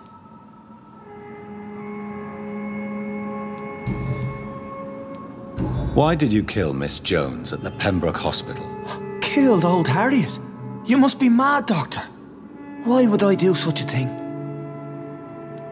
So you claim Miss Jones' death was not by your hand, nor the other incidents at Pembroke? Though Harriet was an angry, spiteful woman, she was one of God's creatures. I have nothing but love for all he has made. But you were close to her? Of course. But she was lost, separated from the fold. She did not see the hand of the divine in my blessed condition. But you were close to her? Of course. But she was lost, separated from the fold. She did not see the hand of the divine in my blessed condition. People have been murdered. I've seen the blood. I don't believe you can be trusted. Have a little faith, Doctor. If you will follow, I will guide you to the light. How do you plan to do that? Take this key of the old sewers. The entrance is by the riverbank, south from here. There you'll find all the proof you need.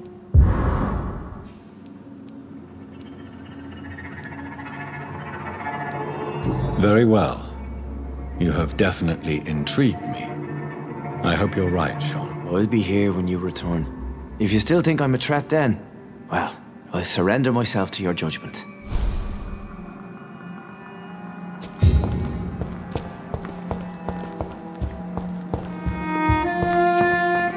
It's in the pits, where the city is darkest, the place you'll find your light. We shall have a good chat later, Dr. Reed. We'll have a talk when you've returned from the sewers, Dr. Reed.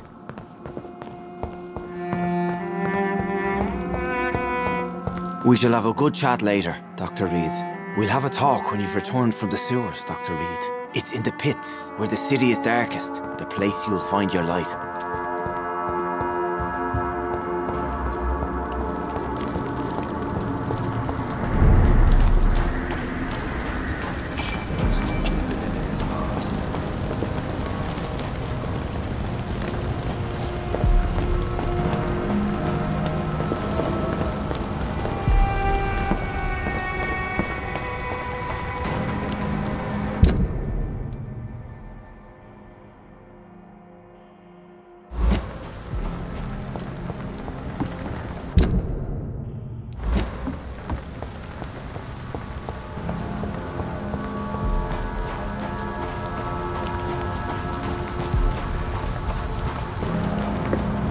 It's locked, all right.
There's safer places to be than here. Over there!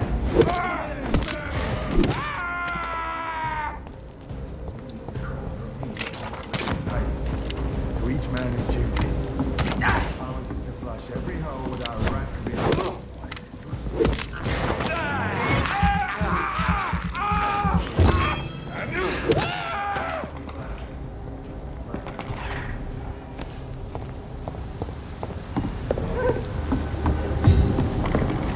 This could be the public house Giselle Paxton mentioned. I should investigate.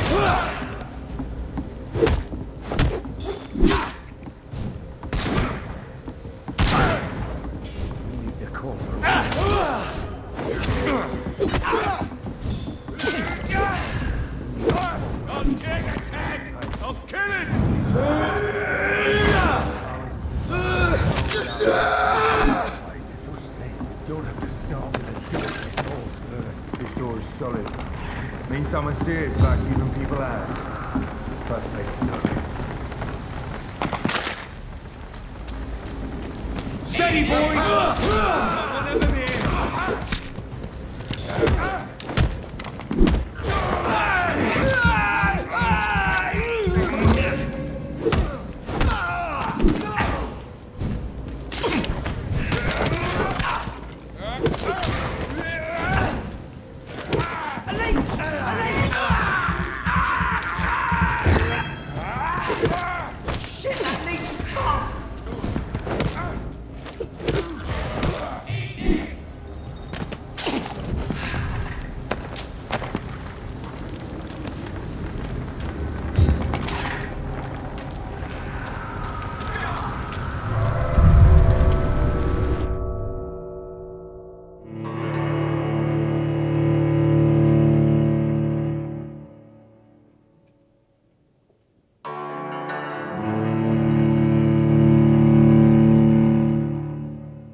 I cannot enter.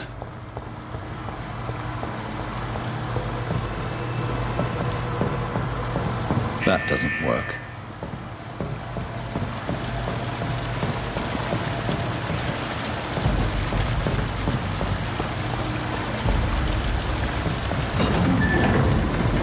So that's it. These wheels control the water level.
can't believe I'm doing this.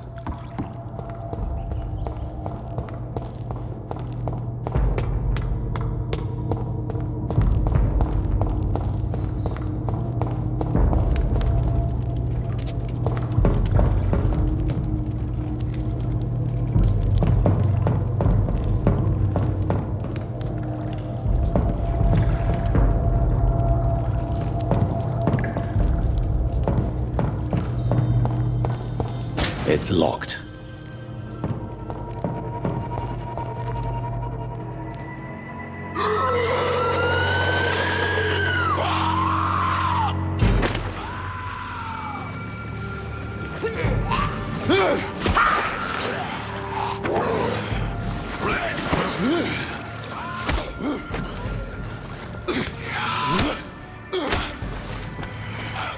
These maggots have escaped the wrath of Ascalon for too long. It is time to purge the sewers of their filth. You again! The one they call the sewer dog. Hold your tongue, new boy, or I'll crush you like a maggot. You've let the beast consume you. Finally! A touch of lucidity.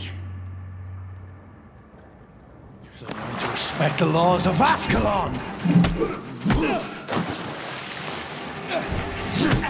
For the bunch and the hand that crushes all!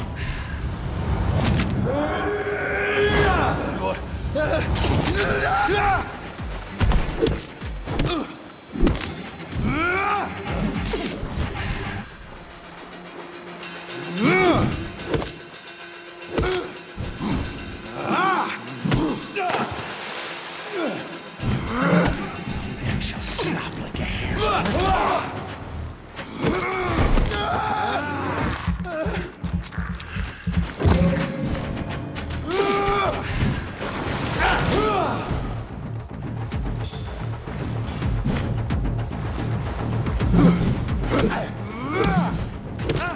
Whence you vanished, I'll slaughter these scalds while singing your name!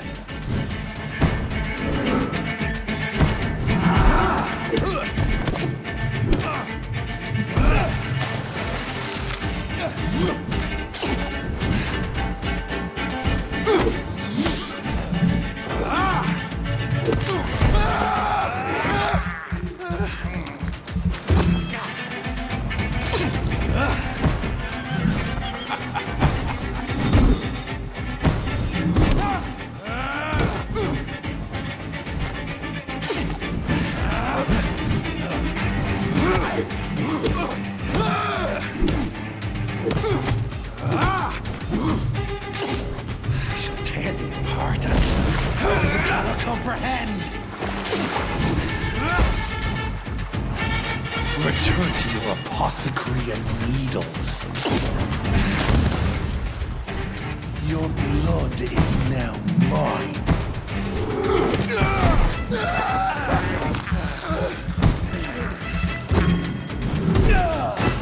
Dare challenge the dictates of Ascalon?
At least one skull escaped Virgil's wrath.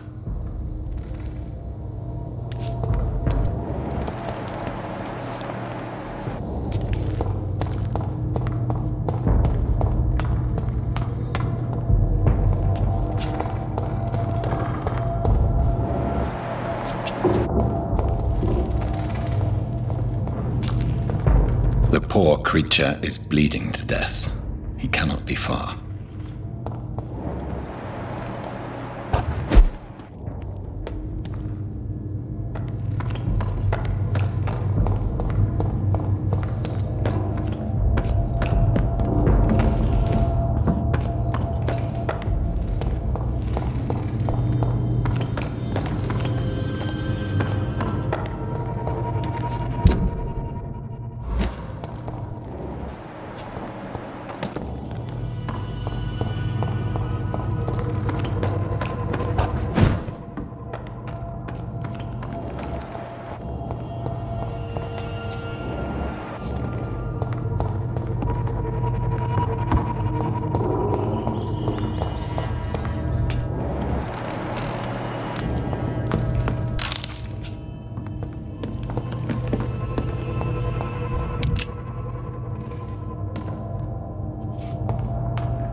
How could he have made it this far?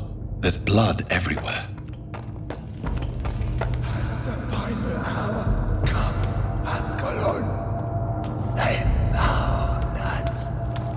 No. Safe we are, still.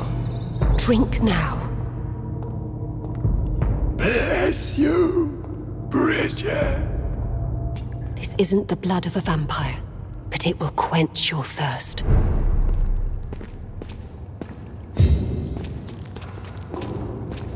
This is our domain, not yours.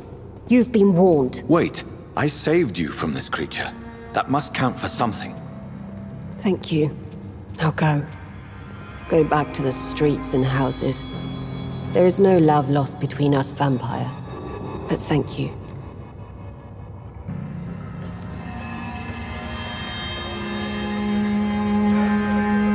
Sean Hampton sent me here. I believe he wanted me to find you. Who are you? If you must know, they call me Old Bridget. And this shelter is where we live. I'm Jonathan Reed. I'm a newborn Ekon. I'm afraid I'm not sure what's going on. I shall not bend a knee, young Ekon. But I sense your pain. Ask, and I will afford you my attention.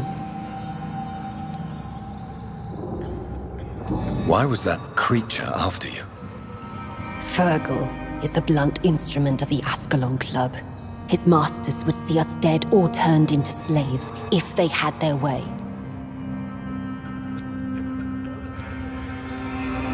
What of this Ascalon Club? Vampire Society's elite in the Empire. They make the rules and enforce their judgment upon us whom they see as lessers. What the hell was that thing? He wasn't an Ekon or a Scow. They are known as Volkod, an ancient offshoot of immortals. Blood drives them, enrages them. What the hell was that thing? He wasn't an Ekon or a Scow. They are known as Volkod, an ancient offshoot of immortals. Blood drives them, enrages them. So was it you that Sean Hampton sent me to find? Perhaps. The sad saint was always kind to us. He must trust you if he revealed our location.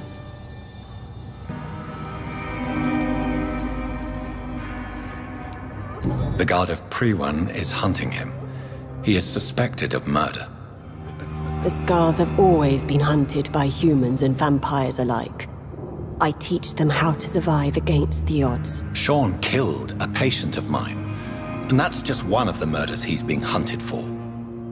If you refer to Harriet, she is now among us and under our protection. Harriet Jones is alive. That's it. That's the proof Sean wanted me to find. I must talk to her. No. Harriet is not alive. But you can speak to her. I must warn you. She is fragile and may not receive you warmly. I don't understand. She is filled with bile and hate. Her mind is sharp as a tack, but her body is so weak. I've never seen its like before. She is resting in a room on the far right of this hideout. Thank you. I will bear that in mind.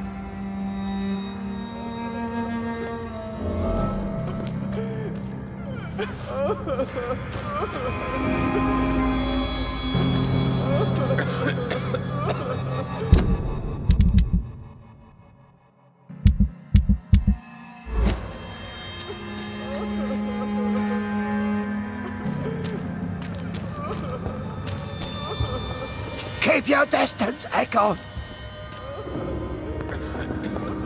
Oh, Bridget allowed me to wander above some years back. It was unpleasant.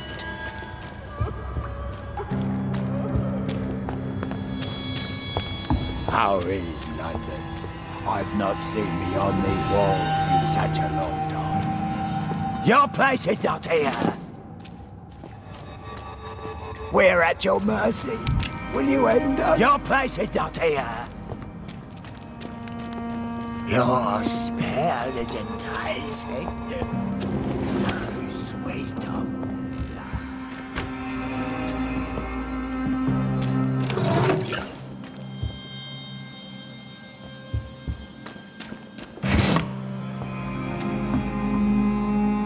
Hello, Harriet. Do you recognize me? Yes, you were from the Pembroke Hospital. The young doctor. So full of secrets. I have so many questions I need to ask you, Harriet. If you would. I love questions. As for the answers, you may not like them.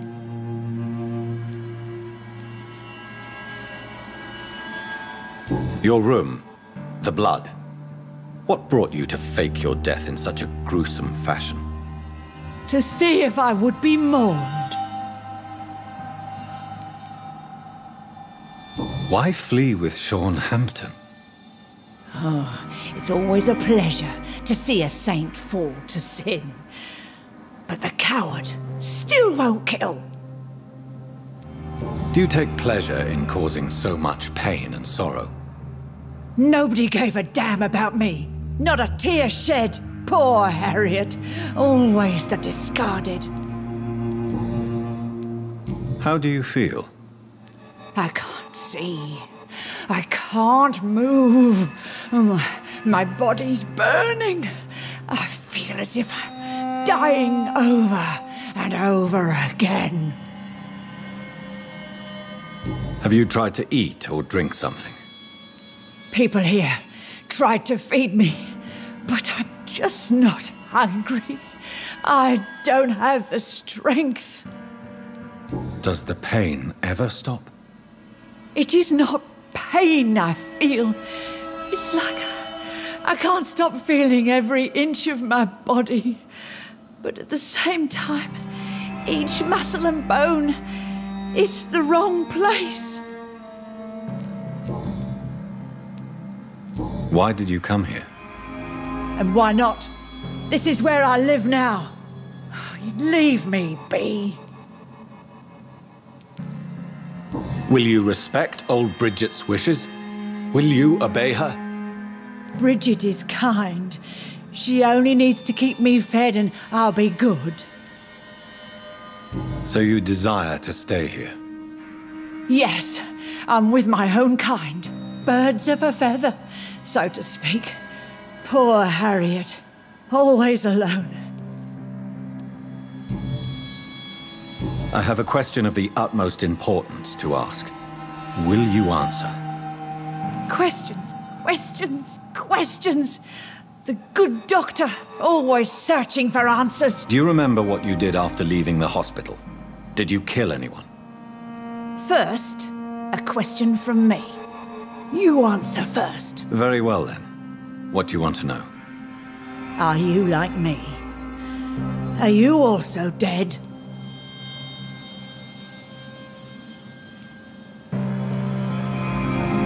We are not dead, Harriet. Death no longer pertains to us. We are different. I like what I am. I truly do. I relish the pain that courses through me. I know you fled the hospital with Sean Hampton. Did you or Sean kill anyone in your flight? Anyone? Try and remember. I will not lie. I wanted blood, and I wanted revenge, and Sean pulled me from it, brought me here instead. But the shadows heard my prayers. The shadows killed that bastard. Who was that man? The one murdered in the street? He used to be my landlord. I lived here for many years before falling ill. Oh, he was an awful man. Disgusting and cruel. So cruel. You sought vengeance by your own hand, and someone else obliged you. Very convenient. Don't lie to me. I don't lie.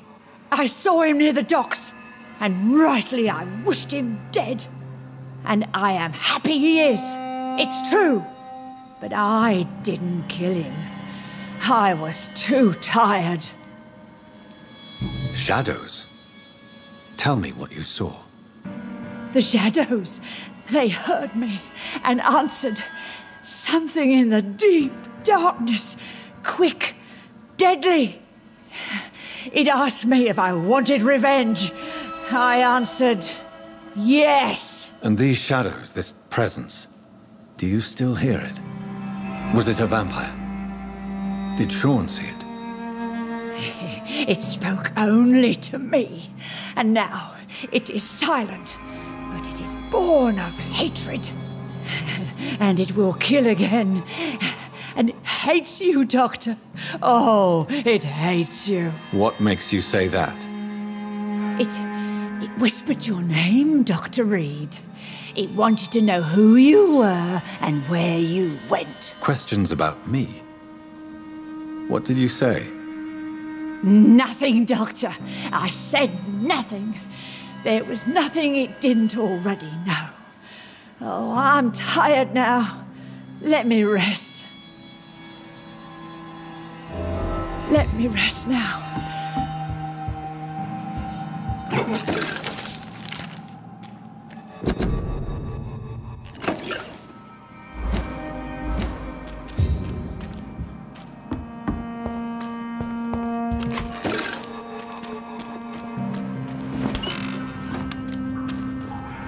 Have you found the answers you were looking for, young Ekon? There is too much left unanswered.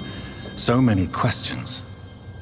Get to know us, spend time with us, and I may be willing to answer more questions. Why do you live here, amongst filth and vermin? Live. Here we hide.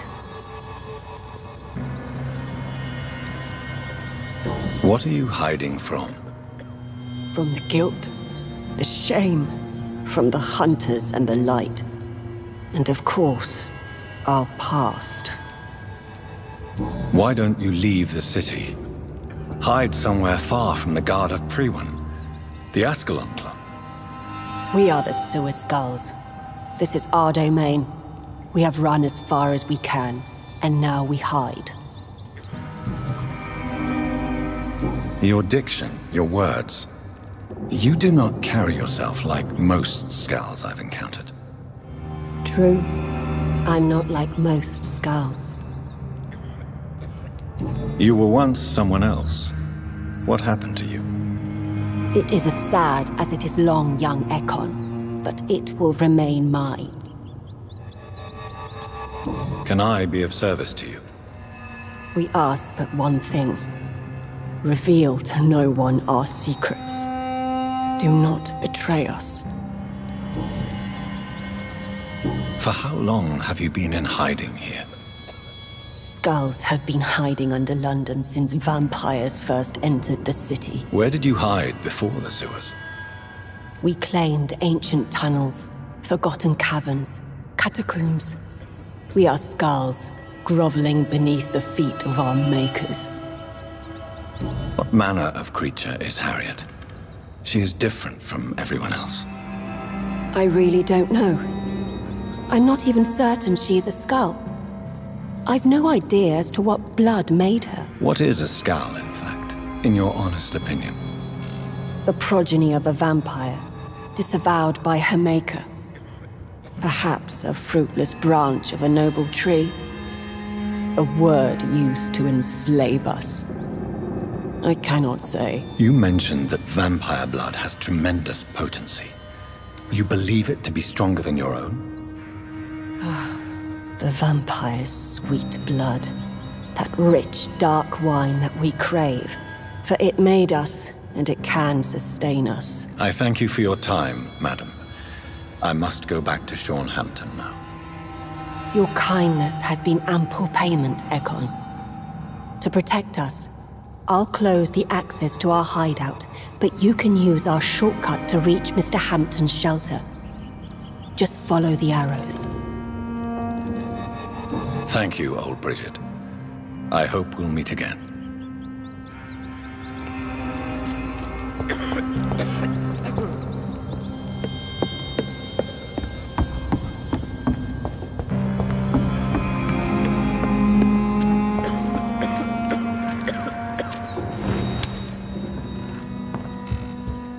No more questions, Dr. Reed.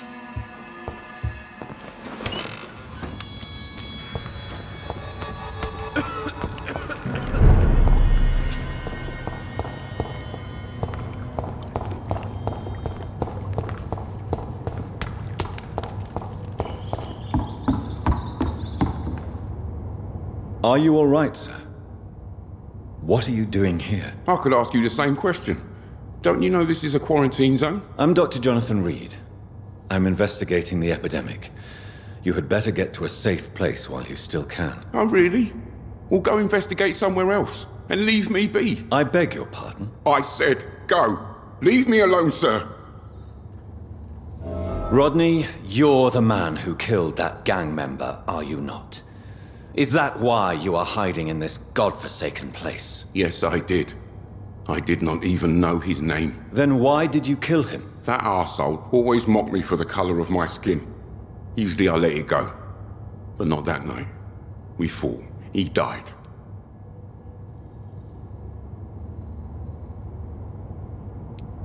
Whatever you've done, you can't spend the rest of your life hiding here. I just wanted to teach him a lesson. Not kill him. I'm not responsible for a murder if I didn't want to commit it. It was an accident. Believe me, Rodney, you won't survive here long. No matter what you did, you must go back to where you used to live. I'll go back to the docks then. But if I die, remember that the blood of Rodney Grader will be on your hands. I'll go back to the docks then. But if I die, remember that the blood of Rodney Grader will be on your hands.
We're at your mercy. Will you end us? The vampire hunters will never find us here. Old Bridget says you are one to trust.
It's locked, all right.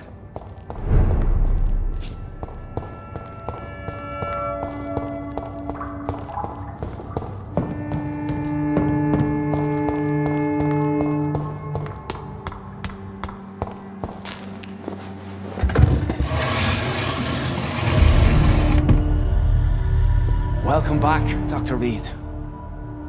Would you like to take communion with me now? Sean, are you eating raw flesh? It is the sacred flesh of the mortal lamb. Our Lord's bountiful transmutation for the sustenance of his believers.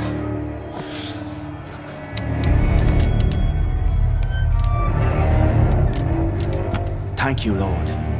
I am your most humble servant. So, true to your word, you waited for my return. I told you, Dr. Reed, I was a man to be trusted. Did you have words with the poor Harriet?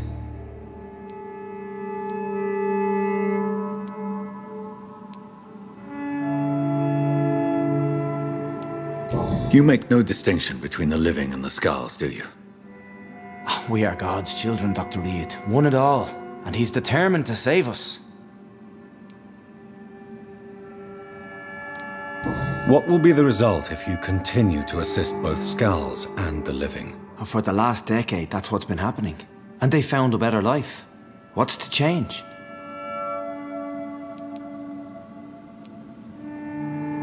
You're forgetting the epidemic. Things can go south very quickly. I've seen it. Oh, these are terrible times. Only those pure of heart shall prevail. You've turned Skal now. Don't you see the danger to anyone giving you their trust? We are all sinners, awaiting salvation. This is a simple truth, ordained by the Lord Almighty. I am a seeker of his glorious light. Does this place belong to you? How can you be so certain you can keep it open? This warehouse was once property of the Dawson family, but has been bequeathed me through donation. The Dawsons? The wealthiest family in London? Have they a clue as to what goes on here? Not at all. The donation was made before the war. The building was run down. I never met Aloysius Dawson myself. So you have the run of the place and no one's taken notice? As long as we keep to ourselves, we interest no one. This is a haven, and I pray it remains so for eons to come. Harriet, Miss Jones, has been behaving in a most violent manner. She's going to need special attention. That's precisely the reason I brought her here. To meet old Bridget. She's the guide Harriet requires. Who is this old Bridget? I don't know, Doctor. She rarely speaks of her past, but I know she has a long one. She's likely the oldest soul in the city. Harriet is possessed by her hatred. You cannot let her roam free. She's dangerous. She has joined her own kind, Doctor. Old Bridget is a saint to the younger Skals, guiding them to salvation and peaceful existence. I believe I've learned all I need to know. I'm certain you've killed no one, but one day I believe you'll cross the line. Logic is a false prophet. Faith is the only path to salvation. What do you mean? We have been blessed with God's eternity. We are the instruments of his divine will. We shall feed the hungry forever and ever. Amen.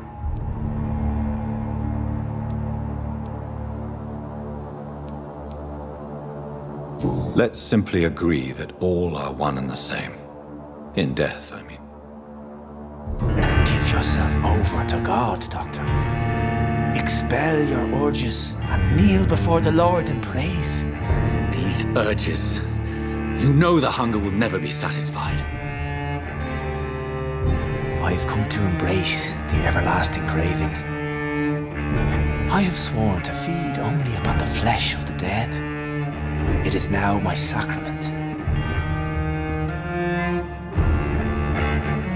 Take This is my body. So saith the Lord.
Crush them!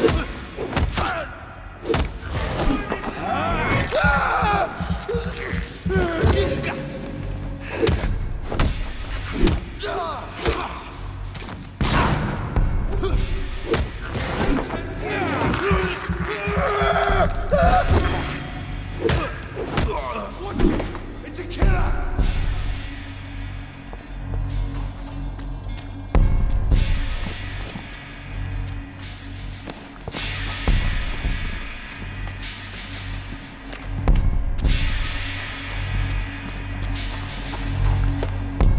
Over there!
I cannot enter.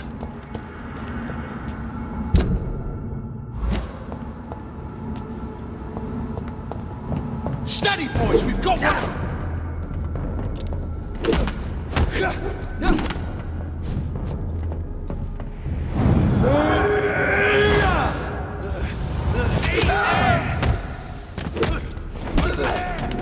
There's one of them vermin.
Fuck, he's dead!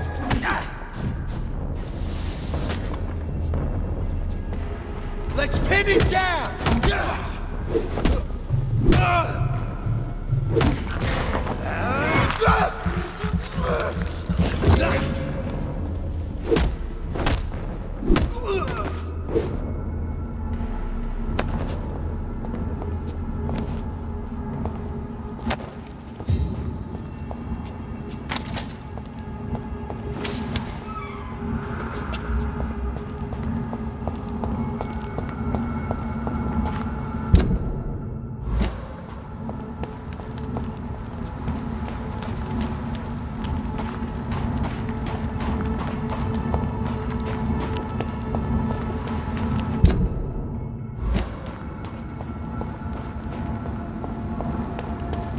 Over there! There's one of them vermin!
"29 Pretty Orchard Street. This is it.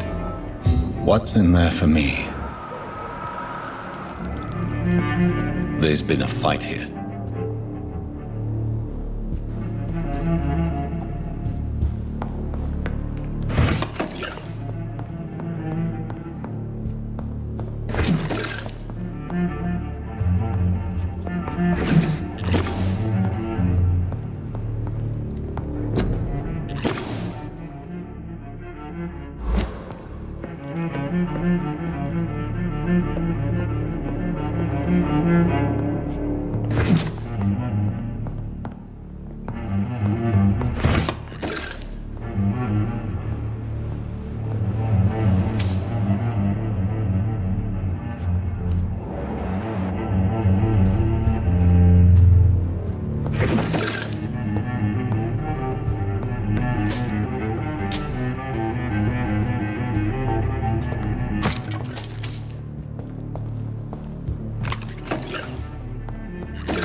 It's locked.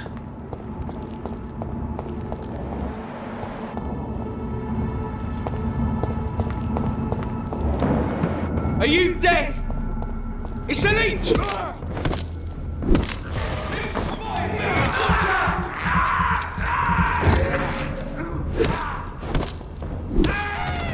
Fuck, it's fast!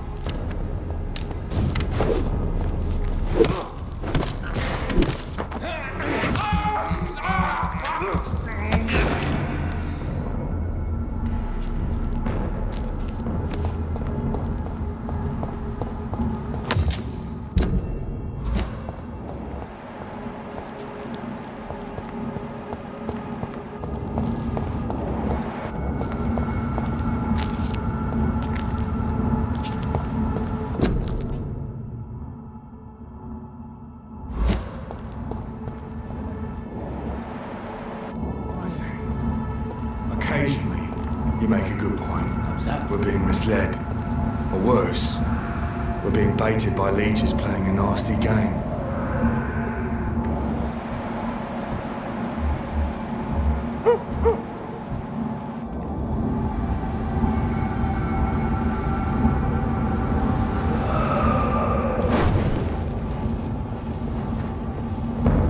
See that bus?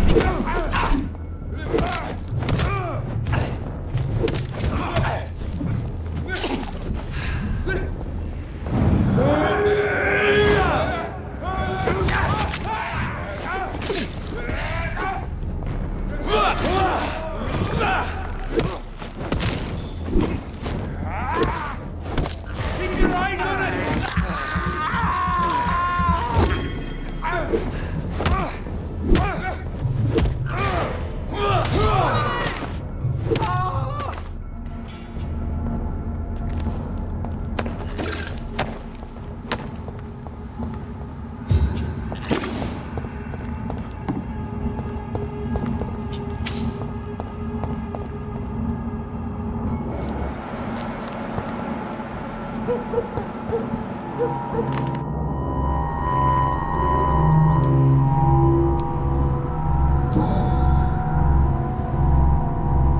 The marks on this woman's neck were made by the fangs of a vampire.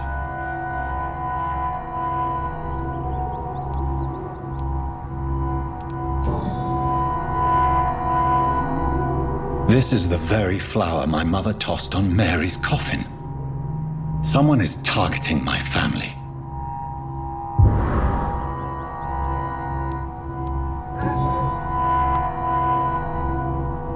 Her shoes and clothes are quite worn out.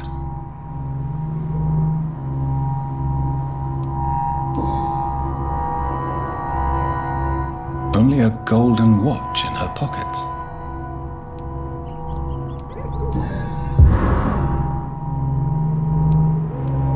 I see you.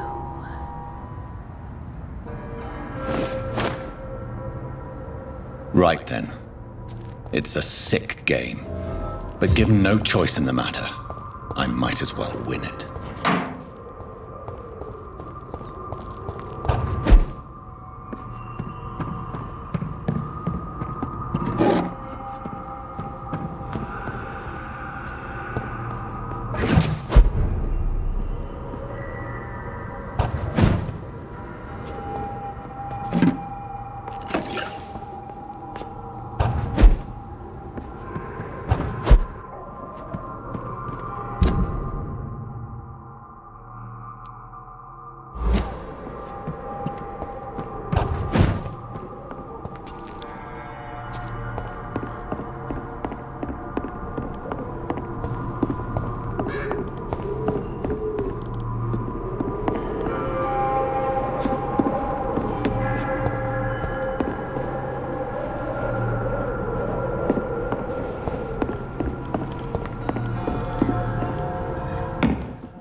Jonathan!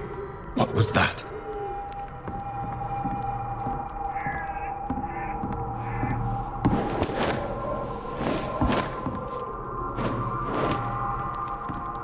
I won't let you escape.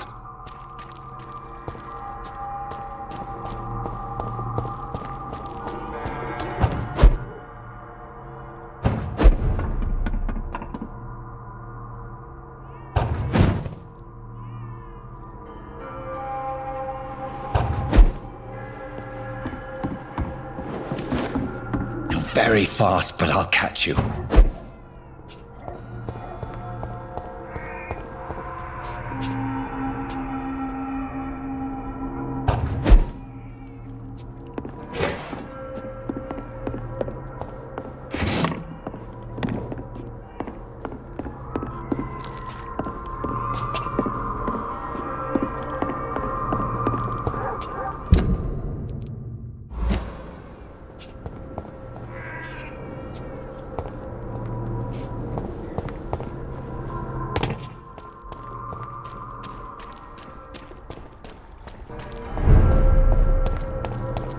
They've all been butchered.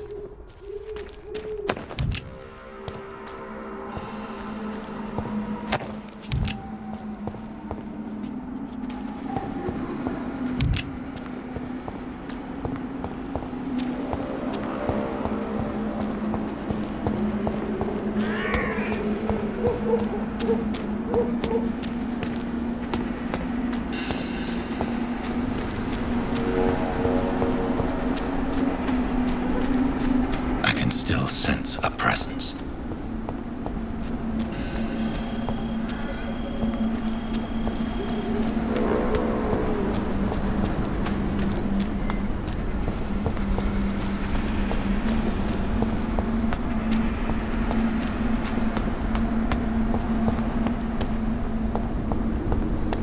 Come to me.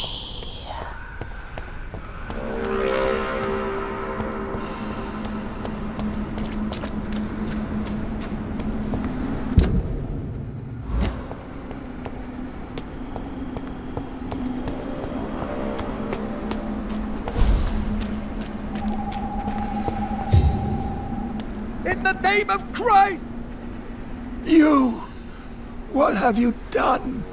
Vicar Larrabee, what happened? Demon! Hell scourge! Son of perdition! Vicar! Vicar! Jonathan's no demon. He's just a soul. Returned from the dead. Like your Christ, Vicar. Mary, is it really you? Oh, it's me, all right. Precious brother. What is Mother doing here? I'm gathering the family for a final reunion. All smiling, all dead. Thanks to the good Dr. Reed. Mary. Mother, say hello to your son. Hello, Jonathan. Mother, What do we have here, Mother? The prodigal son has lost his tongue. Our Jonathan always had the first and last word at dinner. The entertainer, the star of our show. I'm sorry. Let me explain. Shut up. It's my turn to do the talking. I have this nasty hole in my chest, Johnny. It needs to breathe. Of course. You can speak.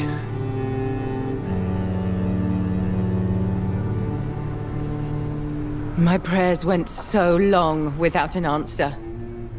My husband, killed in France. My child, carried away by the flu.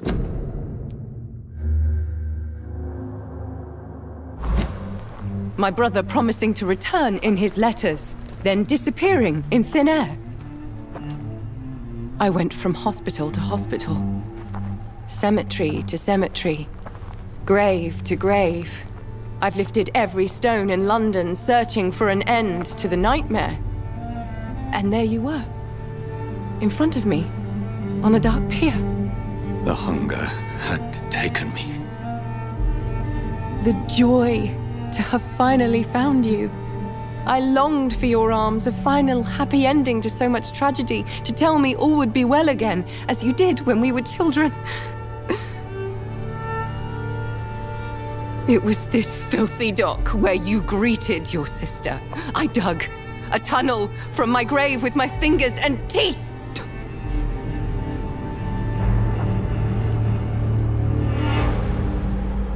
Mary, I thought I had murdered you. I tried to end myself. We've been through the same horror. We are a disease, Jonathan. A sickness that corrupts all it touches. All we kiss, and all we kill. Look at me. Admire your ilk. I'm so sorry. Apologies will not suffice. I demand reparation. I want a miracle. Are you a miracle worker, Dr. Reed? No? I'll show you mine then. The family Reed, reunited and complete, living forever in a red sea of eternal love. Time to go, Mother. Say hello to my son for me. Mary, wait. I have made friends with vital knowledge. Vampires. We are not alone, Mary. With time, we can learn to live almost as we lived before. How long? What? How long will this masquerade continue? I've been watching you. All these nights in Whitechapel pretending you're still a doctor. You believe you're just fighting a disease. But it's you, the disease. Jonathan, you! I'm a scientist. I'll find a solution. Let our mother go, please. You're always the one to sway me to reason, Jonathan. But before, your motivations were always pure. Now you're tainted. Let her go! She has no part to play in this. Very well. Have you heard our good doctor? You can go home, Mother. Go home and rest in peace. Yes, I'll go home and rest. It's so easy to make them obey or forget puppets for our pleasure. I've seen you have your fun. You are mad. Oh, so that's what I am, Doctor. Mad. I was beginning to wonder. I've been hearing these voices in my head. One in particular, that of my dead brother. This is the reason I must kill you. Not for your betrayal. Not for our poisonous kiss. Not even for the lies you tell yourself. No. It's so that smooth and wicked voice will stop ringing in my ear. Mary. No, don't! Time to die, brother. And this time for good. Slayer!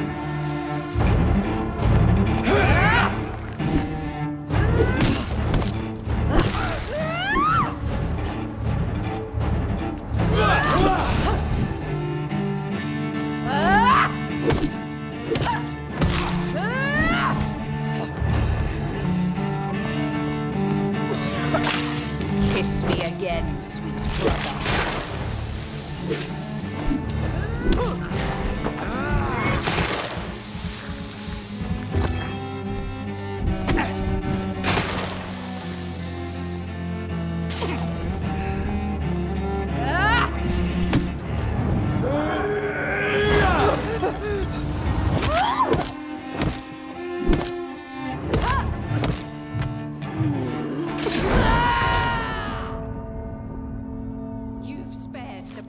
Nurse Crane, but not your own Mary.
sweet brother.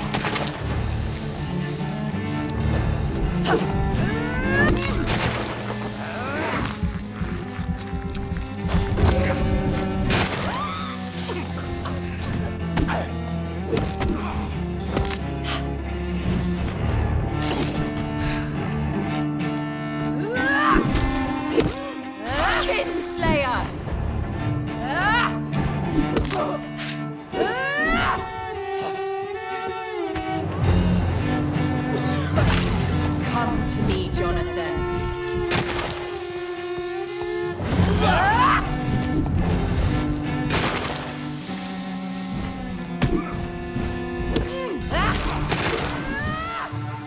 Abomination.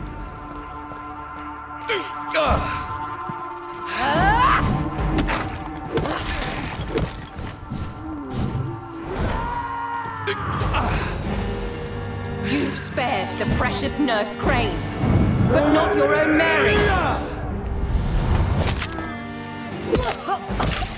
Rest in peace, monster. Give me your blood, priest. Final thoughts are just to die for.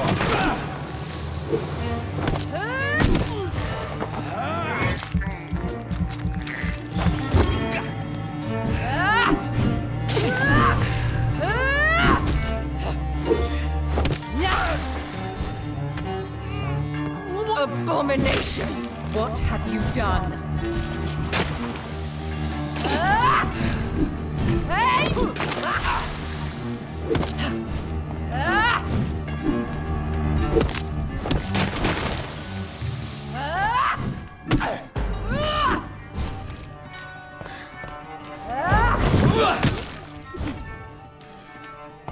You left me to rot. Kiss me again, sweet brother.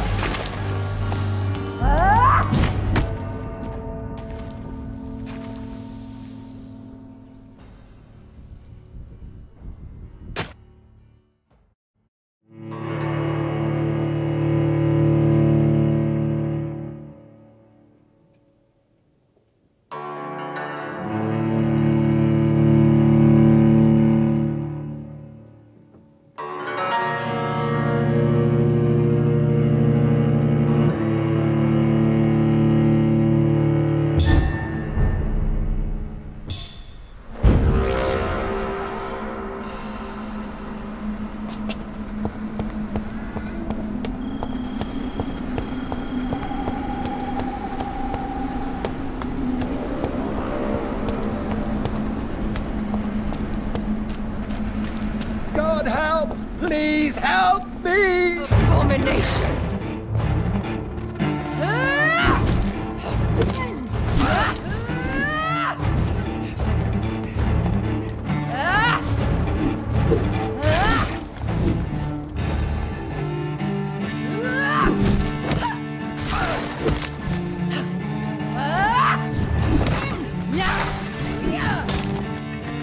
Kinslayer! Rest in peace, monster.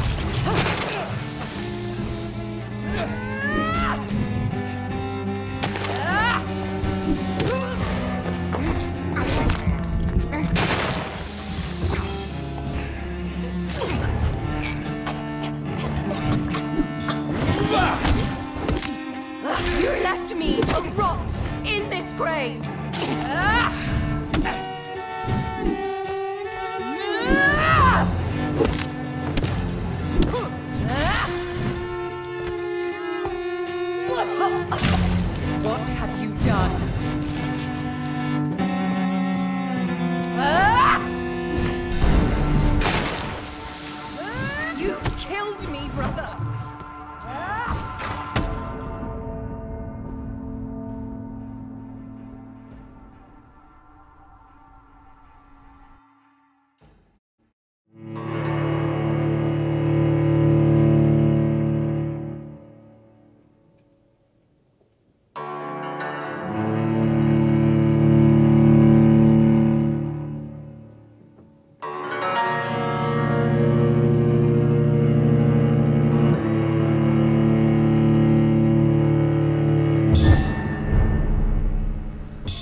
God help! You left me to rot in this grave!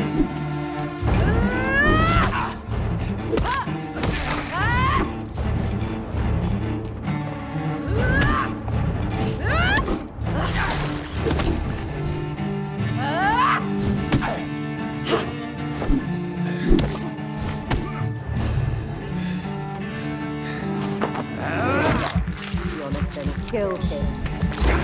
Revel in your true nature.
You've spared the precious Nurse Crane, but not your own Mary.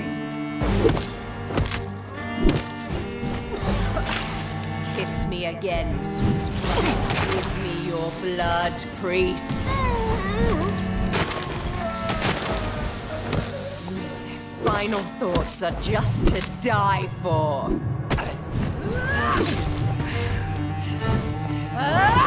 Kinslayer!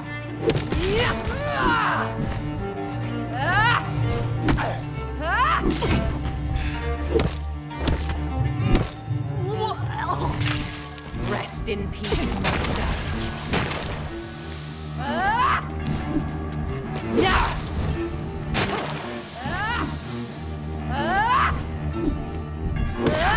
You killed me, brother.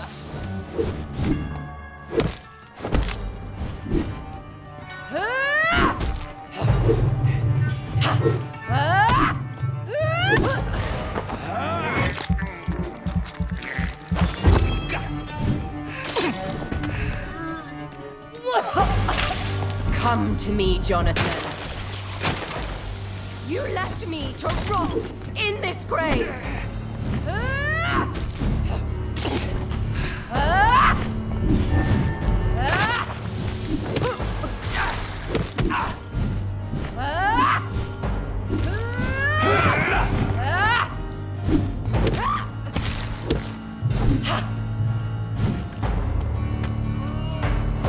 You've killed me! What have you done?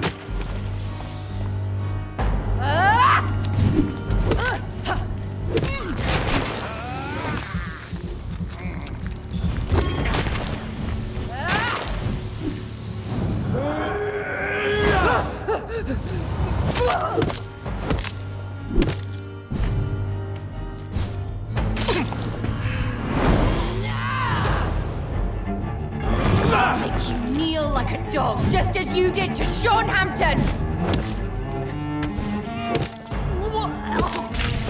Rest in peace, monster.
God help! Please help! You left me to rot in this grave!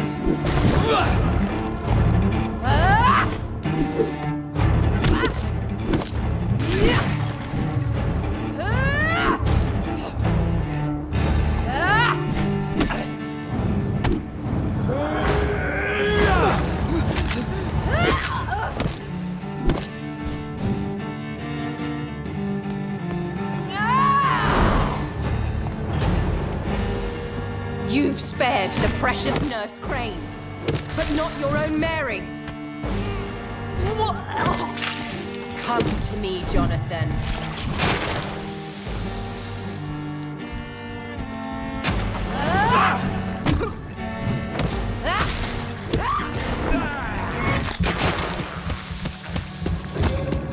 Abomination! Give me your blood, priest.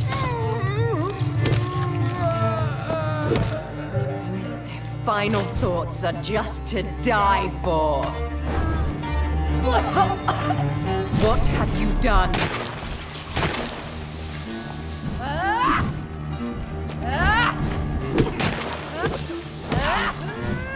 Kinslayer!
assassin!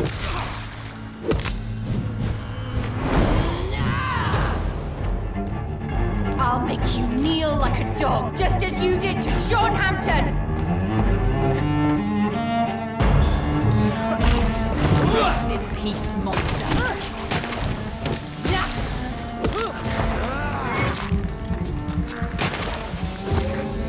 You killed me, brother!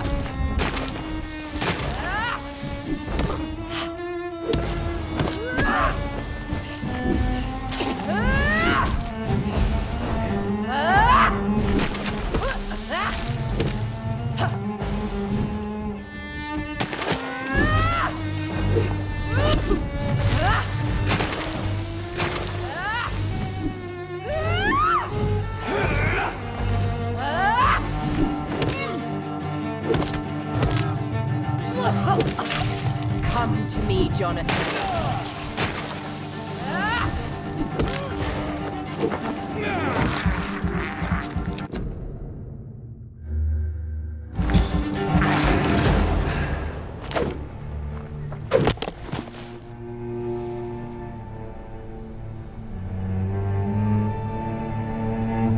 Well, brother, it's time to bring this conversation to an end. Forever. You know I will not play this game. Calm now, Doctor. Like a rabid dog. Or think you're performing an autopsy. Don't be ridiculous. I'll kill them all. The kind Dr. Swansea. The sweet little lass with hair of red.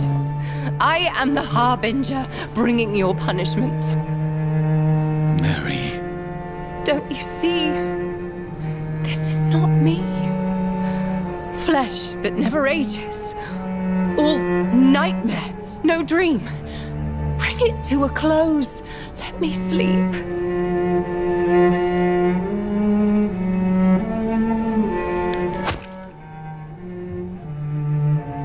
I will find a cure, Mary.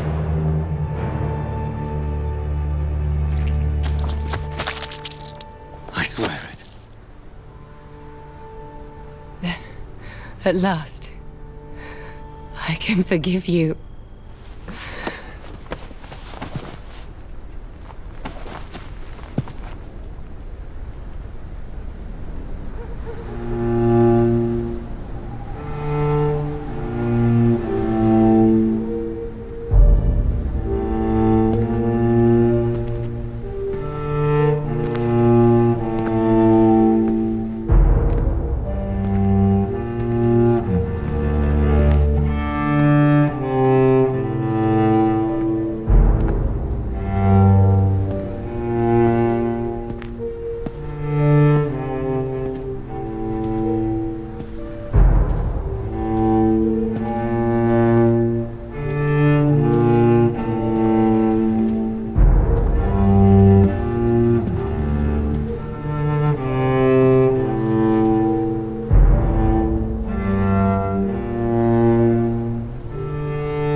Shed one last red tear for my fallen sister. I realize the entire world now revolves around this singular word. The epidemic that has stricken London is not the Spanish flu. It is transmitted through the blood, via violent biting, turning survivors into frenzied immortals. I am Dr. Jonathan Reed. I am a vampire. Born anew into an age of death and pestilence, while plotting factions close in around me, I am sworn to find the source of this epidemic. I am convinced greater perils are still to come. I know the answers I seek are hiding in our blood.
door's locked, all right.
I can't believe I'm doing this.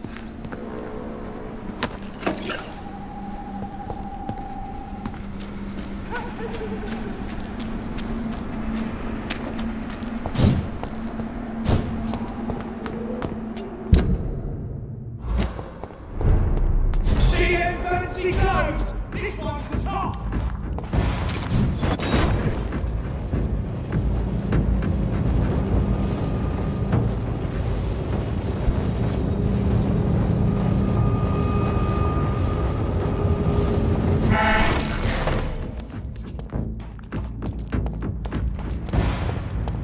You're mine! You're mine, vermin! How dare you interfere with my hunt?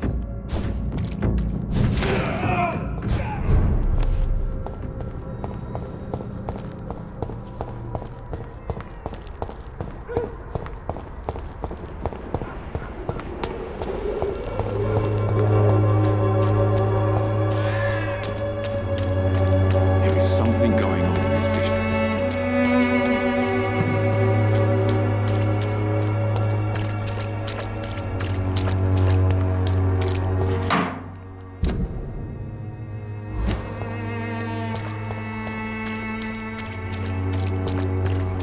Pay me a glass and I'll be gentle. Pay me a bottle and I'll be nasty.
Good evening, my dear colleague. You look ill, Miss Swanborough. I wonder if your concoction will do the trick. I have no doubt it will. But I'm not against a second opinion, Dr. Reed. Well, you're not going to get one from me. Goodbye, Miss Swanborough. Perhaps we'll talk again.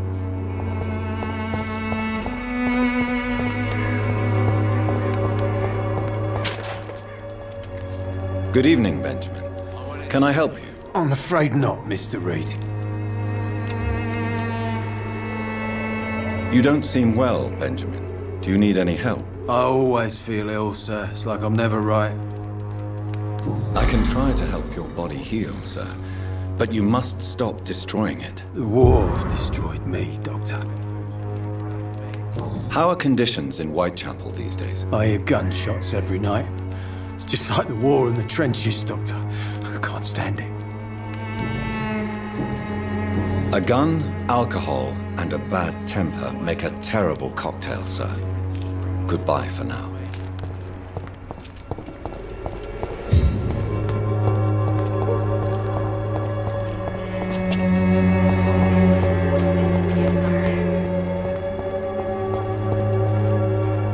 Good evening, Zhao Shun. Wang Shanghao, Dr. Reed.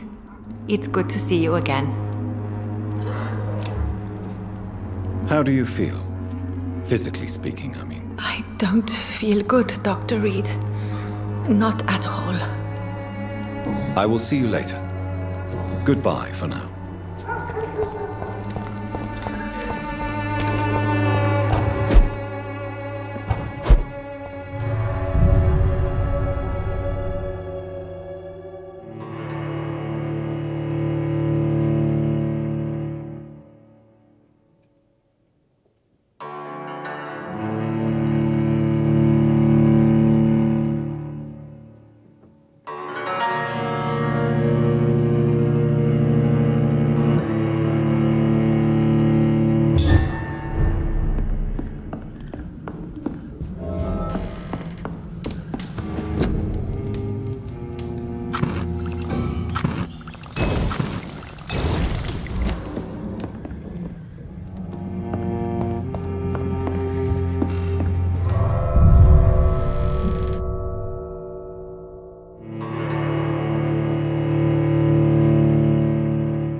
Good evening, Zhao Shun. Wang Shanghao, Dr. Reed.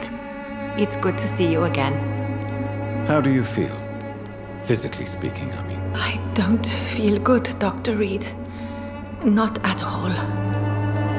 You should recover quickly after taking this. Thank you, Doctor. How is the sanitary situation evolving in Whitechapel these days? My only relief is that my Matthew died before seeing the madness that approaches. I'm afraid we won't survive this trial, Dr. Reed. Why don't you move to a better neighborhood? I thought about it, I confess. To go back to the same empty home every day still hurts me a lot. Why stay here, then? I am a woman of habit, Dr. Reed. And for now, I am happier being useful in a familiar place than I would be anywhere else. What are you doing with your time, now that you're back in Whitechapel? I've decided to help the poor and sick of the neighborhood by handing out medicine. That's very charitable of you.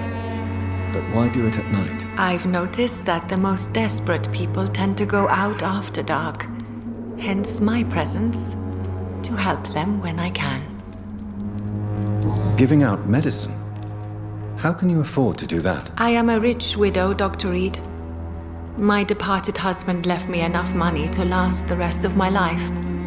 I can spend some on those who don't have any.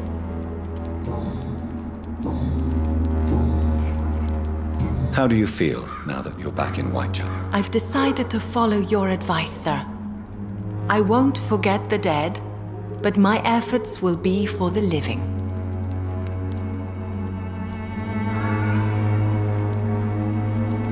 Do be careful. These streets can be as dangerous as that terrible place where we first met. That's true. And maybe it's the best reason to help people around here. Do you still think about your departed husband? Of course I do. I'll never forget my beloved Matthew, but how do I put it? Now I miss him more than I want him back. I know what you mean. And I think it means you're getting better. Maybe death will take me the way it took Matthew. Without warning and without mercy. But until then, I live on. Goodbye for now. His effectiveness has been proven by many. Even the flu is no match for the Swanborough. Good evening, my dear colleague. You look ill, Miss Swanborough. I wonder if your concoction will do the trick. I have no doubt it will. But I'm not against a second opinion, Dr. Reed. Well, there you have it. Take this remedy, but be discreet. It may damage your business otherwise. Thank you. How is the sanitary situation evolving in Whitechapel these days? When people buy guns instead of medication, it means they have already traded hope for fear in their hearts. In my book, that's never a good thing, Doctor.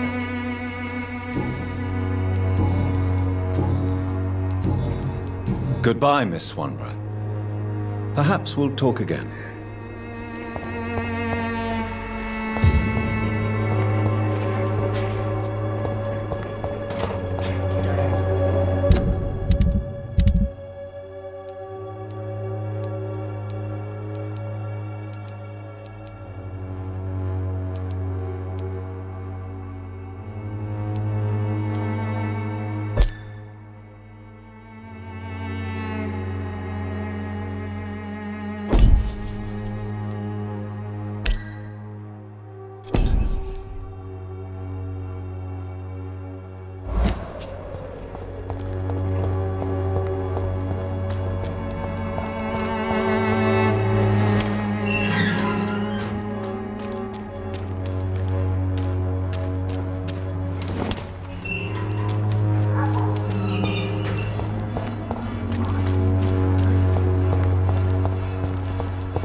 All the good boys join the army and the scum turn criminals. It's a shame, really. As long as you have the money.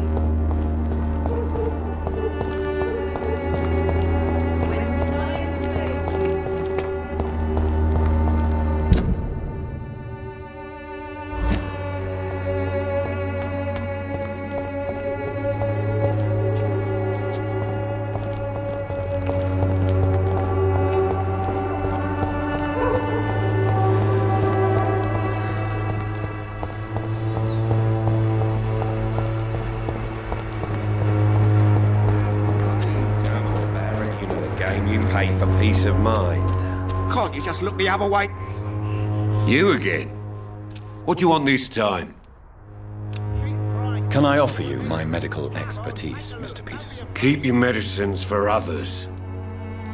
There is a thin line between pride and stupidity, sir. Please, take this medication. You'll feel better. All right. I'll take it then. It's not like I don't appreciate the gesture. How is the sanitary situation in Whitechapel? I'm not easily scared, but crazy killers and armed patrols are lurking about. My son's right about this place.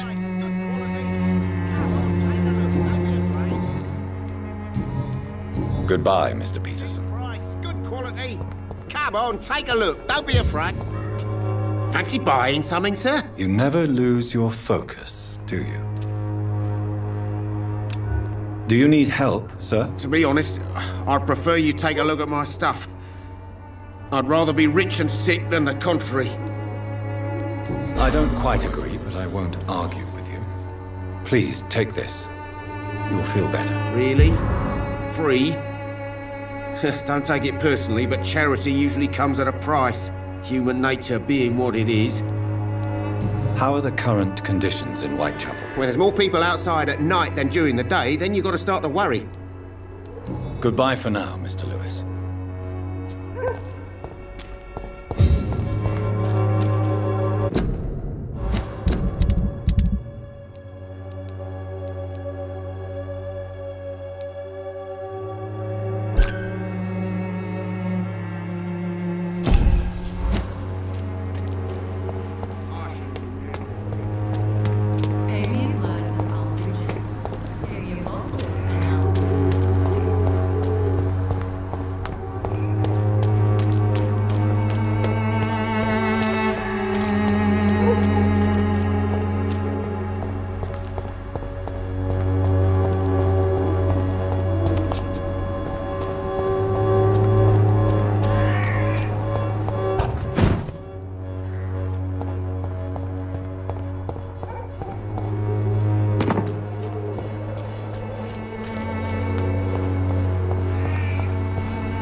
Hello again, miss.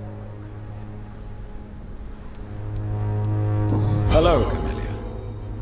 How are you, partner? Come on, girl. Smile. Don't you know Dorothy and I have an agreement? We're on the same side. No? All right then, as you wish. Very well. Goodbye then.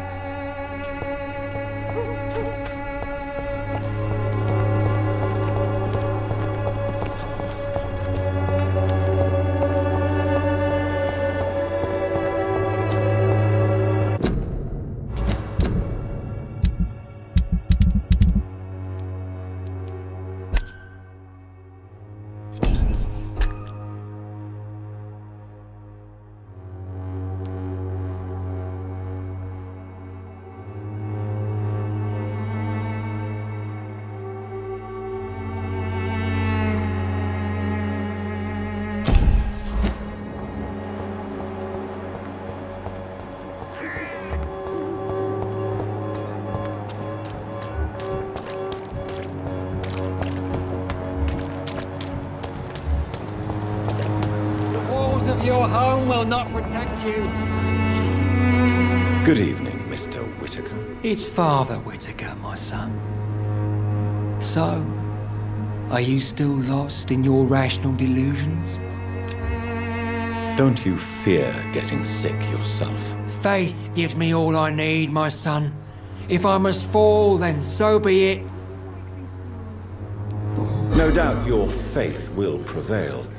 But let me give you some extra protection against the devil's work.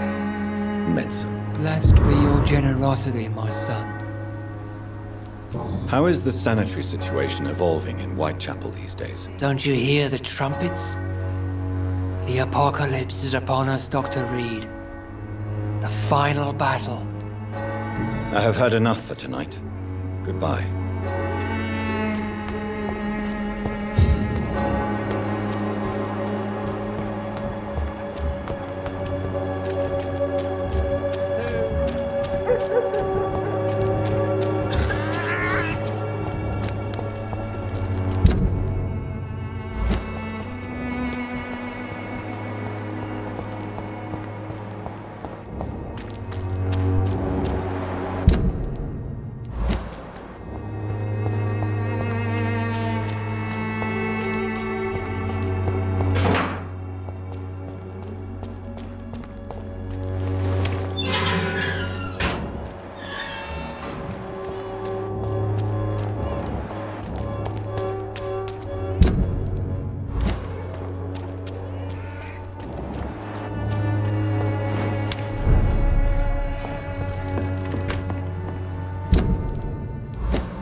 Swanborough cordial can be the answer to all your problems.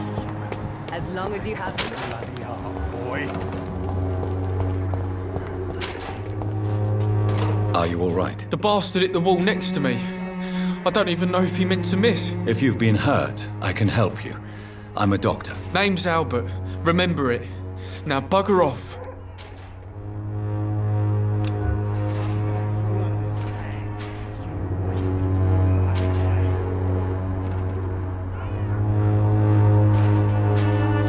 Goodbye, young man. Bloody hell, boy.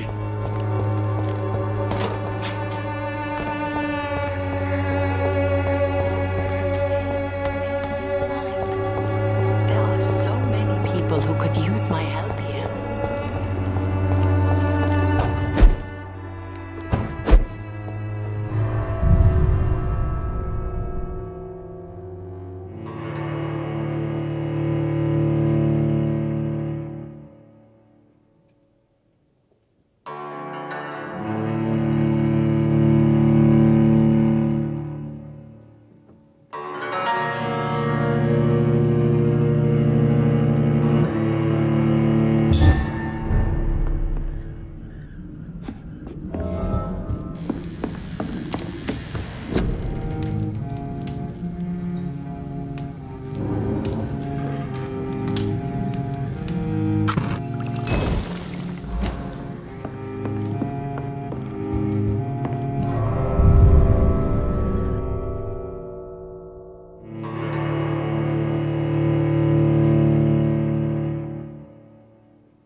How are you, boy? I'm not your boy, all right? Now piss off. Do you need assistance? Please. Feeling tired these days. There you go. Let's hope nobody steals it from you. Very funny. Have conditions improved in Whitechapel? I'm ready for whatever's coming. What happened? Did you really steal that man's medication? Hey, I didn't do anything, it ain't me.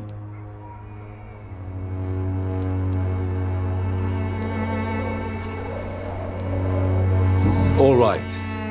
Perhaps the poor drunk just confused you with someone else. Sod off, mister. You ain't got no clue what's going on here. Bastard was a soldier in the war, so now he's got the right to shoot me. It's true. I'm not familiar with this part of town. Perhaps you could help me. I said sod off.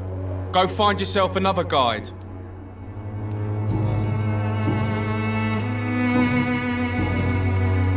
What happened? Did you really steal that man's medication? Hey, I didn't do anything, it ain't me. All right. Perhaps the poor drunk just confused you with someone else. Sod off, mister. You ain't got no clue what's going on here. Bastard was a soldier in the war, so now he's got the right to shoot me. It's true. I'm not familiar with this part of town. Perhaps you could help me. I said sod off. Go find yourself another guide. Goodbye, young man.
Human! Kill it!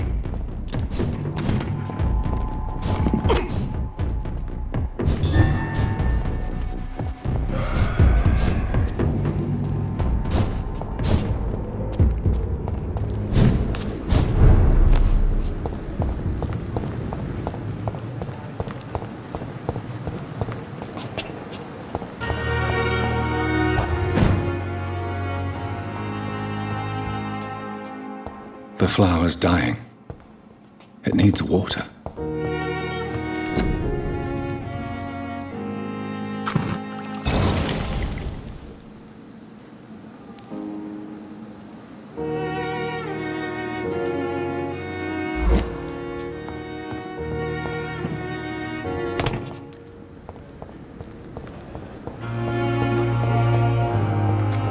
Never could keep anything from her.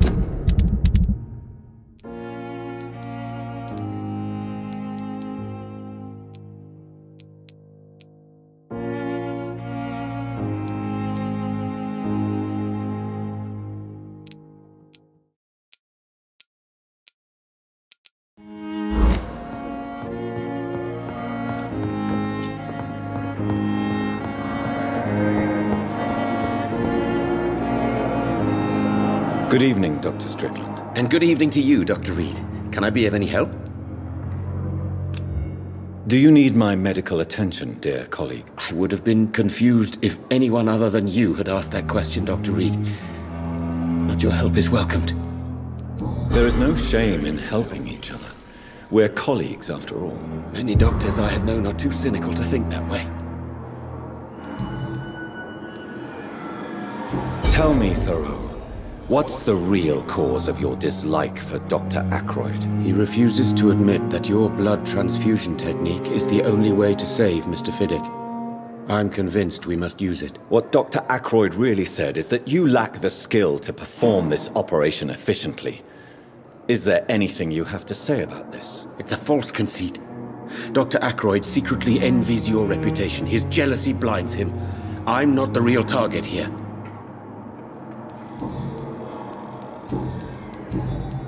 Goodbye, Dr. Strickland.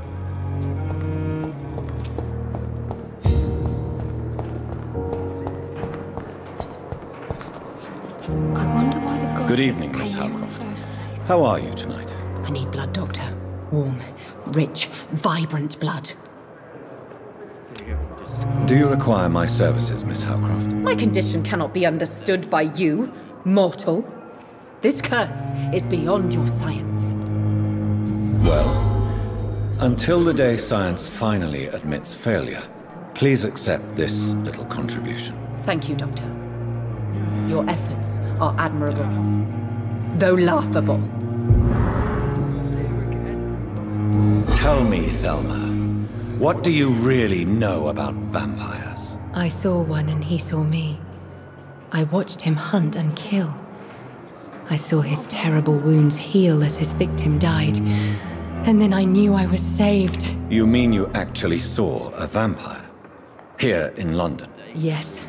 And it has been the answer to my pain, I must drink and kill to regenerate my decaying body. I am a vampire too.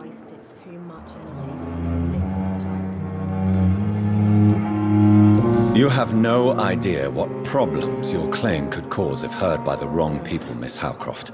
You must stop this nonsense now. Why fear the truth? Strange things live in the dark, Dr. Reed. Strange and ancient beings that were here before this island even had a name. Tell me, Thelma, why do you feel so attached to Mr. Elwood? Why him? I'm not sure, Doctor. I think we have a bond of some sort. We've both suffered so much. He's the only mortal I find interesting. Do you plan to make him a vampire too? Of course not.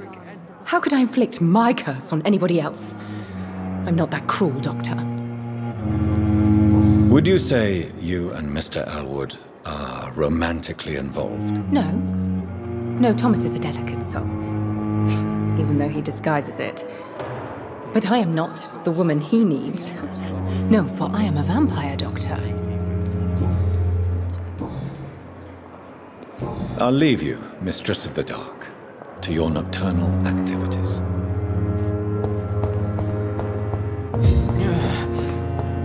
I wonder why the Goswicks came here in the first place.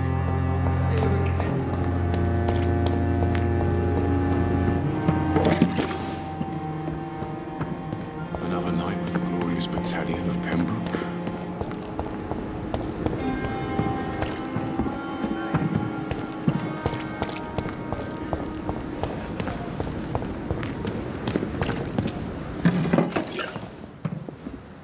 Good evening, Dr. Tibbets. Dr. Reed, any good news to share? Do you need any medical assistance yourself, Doctor? Yes, indeed. But don't worry, I am perfectly capable of taking care of myself. I have no doubt about it, but you are still ill all the same. Please, take this medicine. I appreciate your concern, Dr. Reed. To be honest, I just did not take the time to diagnose myself.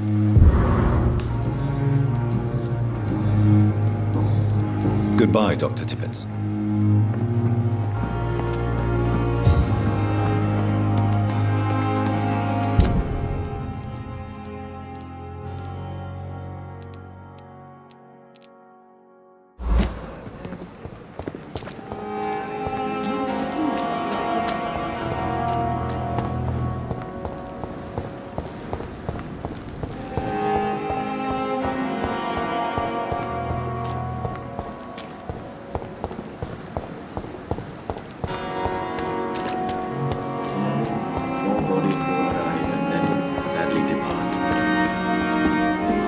Good evening, Dr. Reed. Such a pleasure to see you again. Please show me what you have to sell. Of course. It's just trinkets and curios, really. But I'm sure they can be useful.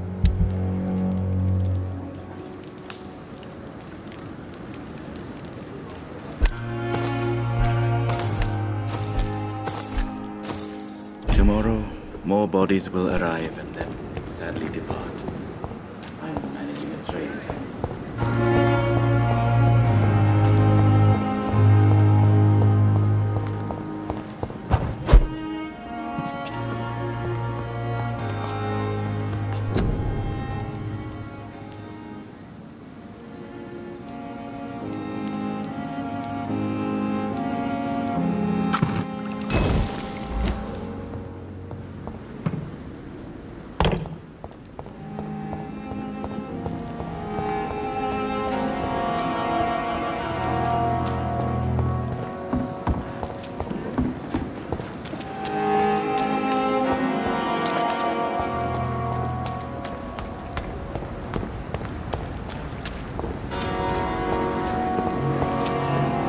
Good evening. Evening, Dr. Reed.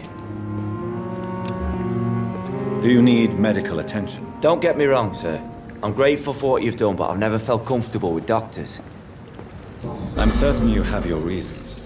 But let me assure you, I'm not like other doctors you may have consulted with. It is true. You risked your life to save me, after all. It would be impolite to refuse your counsel. Are you concerned about the conditions here in London? Not really. Sick people, men in arms, fighting every night. I already faced all this during the war. Goodbye, Mr. Thatcher. Try to take care of yourself.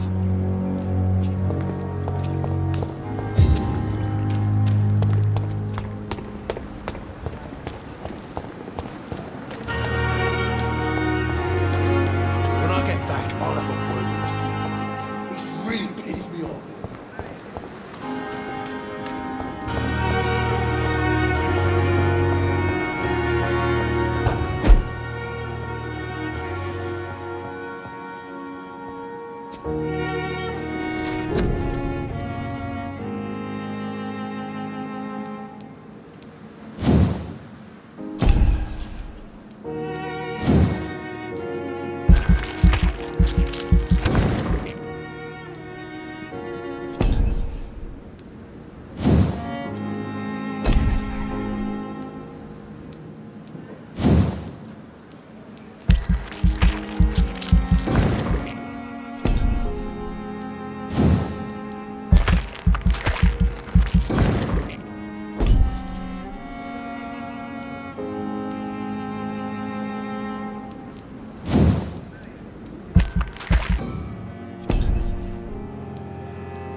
little result.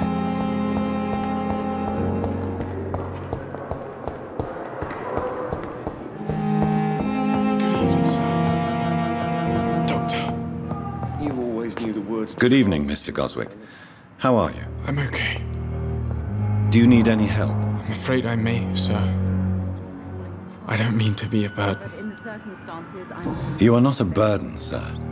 Healing you is my responsibility. And you have my gratitude for that.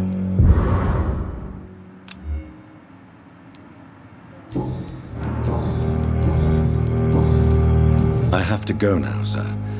But don't hesitate to contact me if you need any help. Good evening, sir. Doctor. This hospital seems to...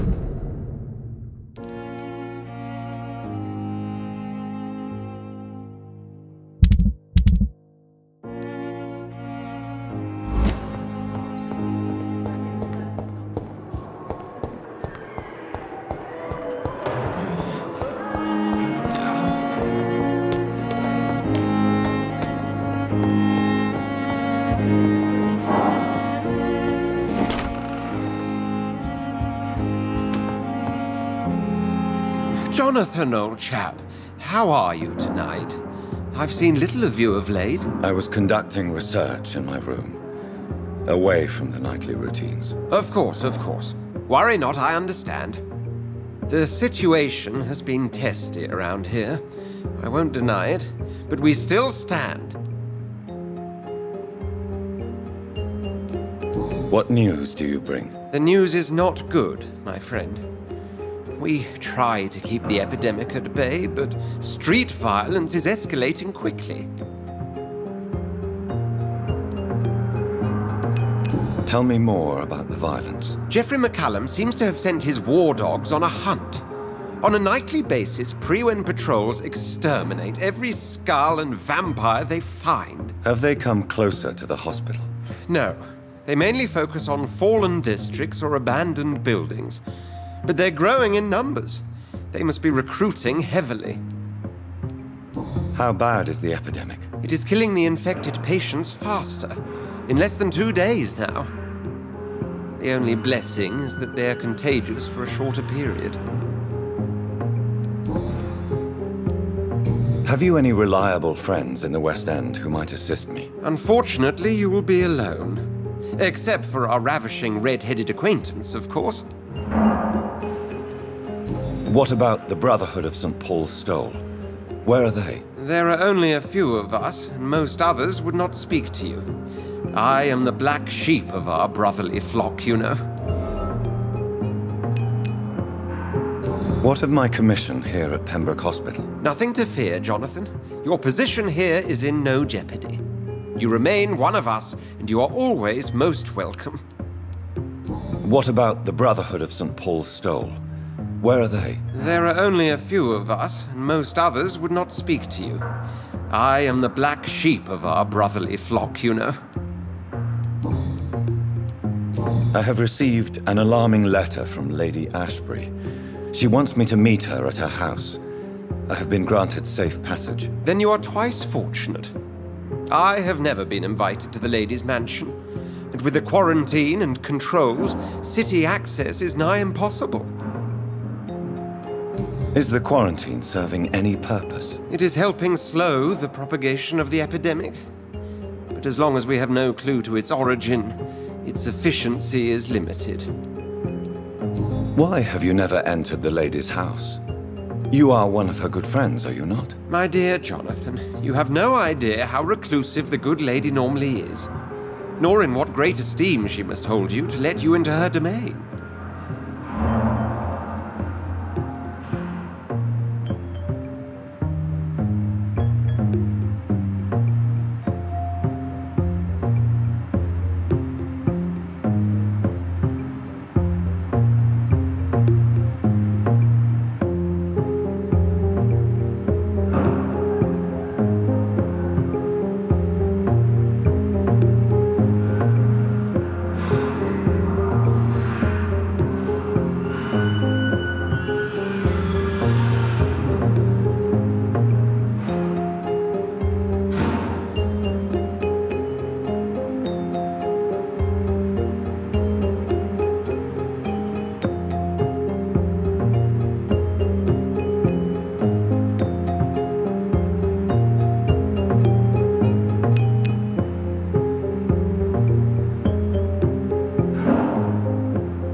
Thank you, Edgar.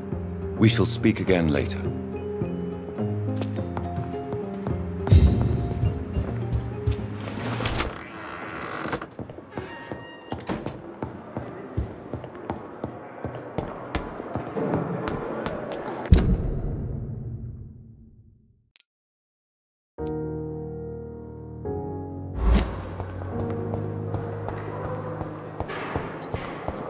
I wonder why the Goswicks came here in the first place.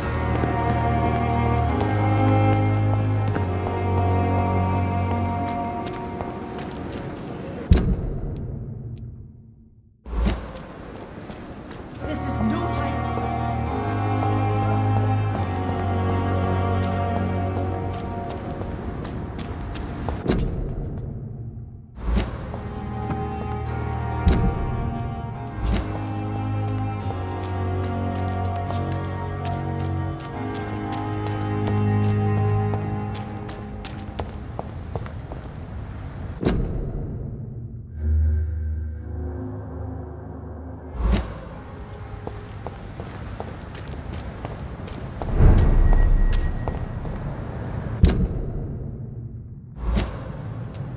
Watch yourselves!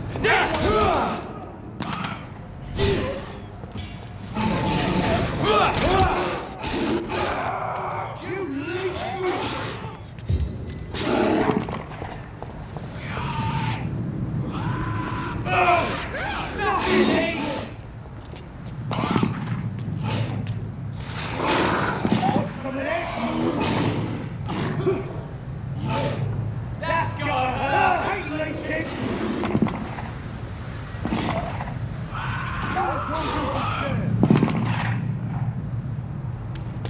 Get a taste of this!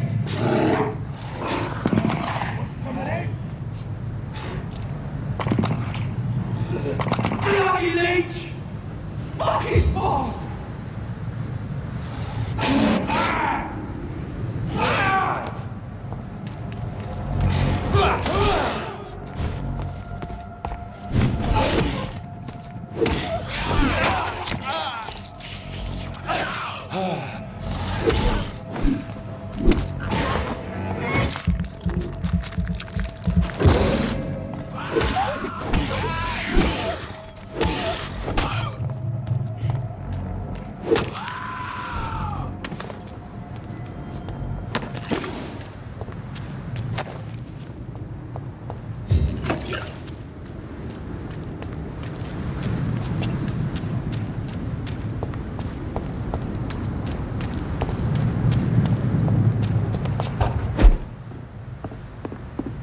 It's locked.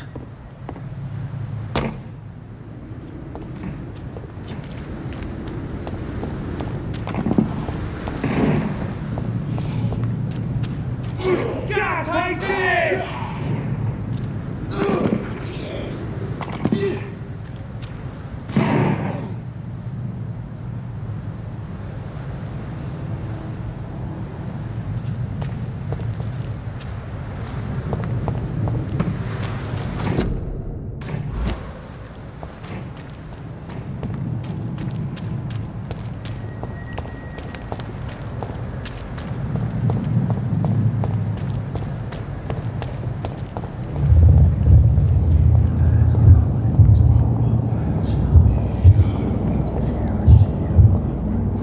You must prepare, child, for the earth is bleeding and the harvest is upon us.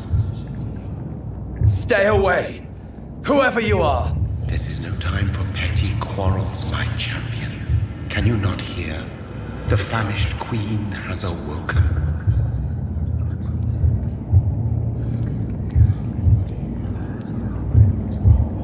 I am not your champion. But of course you are, son.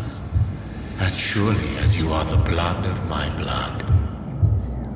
I had to kill Mary. I have known your pain, child. Do not succumb to...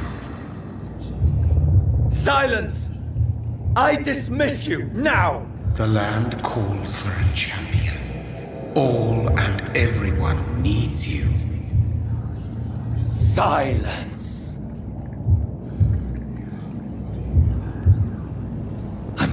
tired of all these puppet shows.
They want war.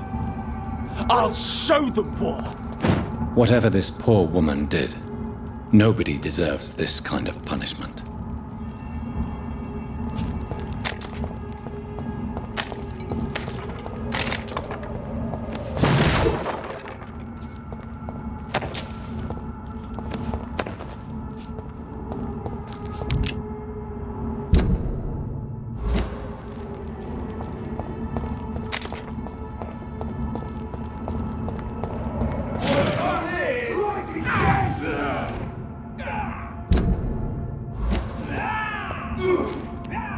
Look at it.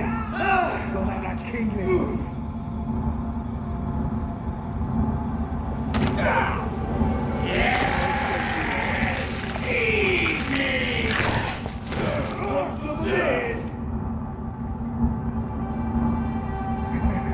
Doesn't like fire, does it? Over there! There's one of them vermin!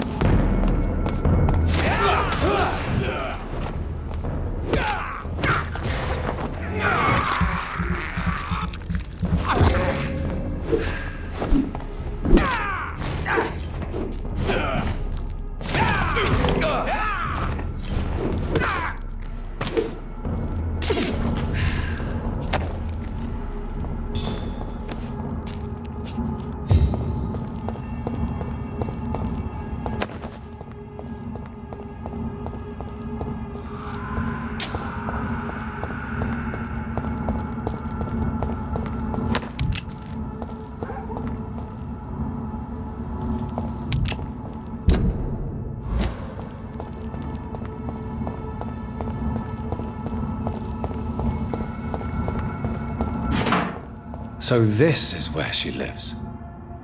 What a splendid house.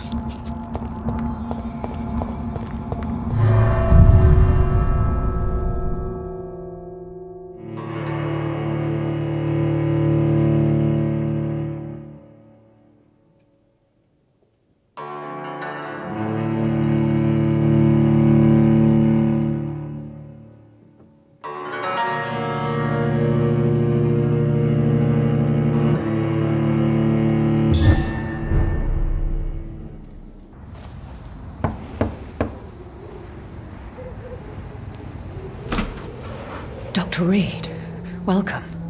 How are you? As good as one can be, considering the circumstances. Yes. Death and affliction seem prevailing themes of late. Please, come in. We have much to discuss. I hope I haven't disturbed you. Not at all. Actually, I was counting on you visiting me tonight. How strange, this painting. Beautiful, melancholic, yet with a haunting dignity. Indeed. A long time ago, a friend asked me to paint this for him. But I kept it in the end. I did not know you were a painter, my lady. There are many things you do not know about me, young Ekon.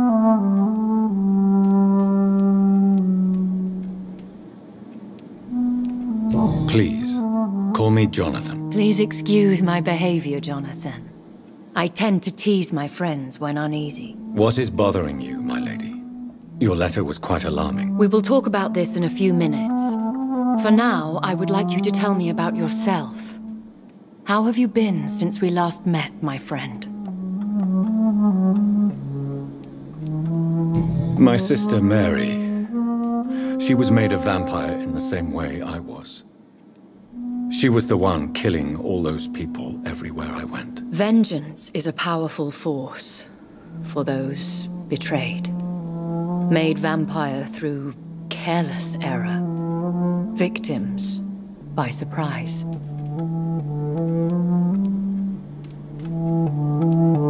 I swear I did not intend that. If only I had known then how vampires are created. That is the scientist speaking. In truth, most of us do not know how it really works. Personally, I make sure my prey will not return to haunt me. What do you mean? I am merciless, Jonathan. I only feed on the dying, and I make sure they are dead before leaving their remains. In the end, she implored me to put an end to her misery. But still, I felt I had taken her life twice. I am so sorry for my accidental cruelty. Had I known your dear Mary was still alive, I would never have sent you to pray for her soul in that church. There is no need to apologize, my lady. Your words have been most helpful in these difficult times. Thank you, my friend. If only we could have guided your poor sister through her terrible nightmare. I came to the conclusion that my maker, whoever he might be, must be a powerful vampire. Certainly extremely old. How have you reached this conclusion? I felt this power radiating like an aura every time he appeared. Most ancestral vampires of England were killed by the Guard of Priwen half a century ago. I wonder who your maker could be. You have no idea who he could be? Some of the ancient ones fled England. Some may still be in hiding.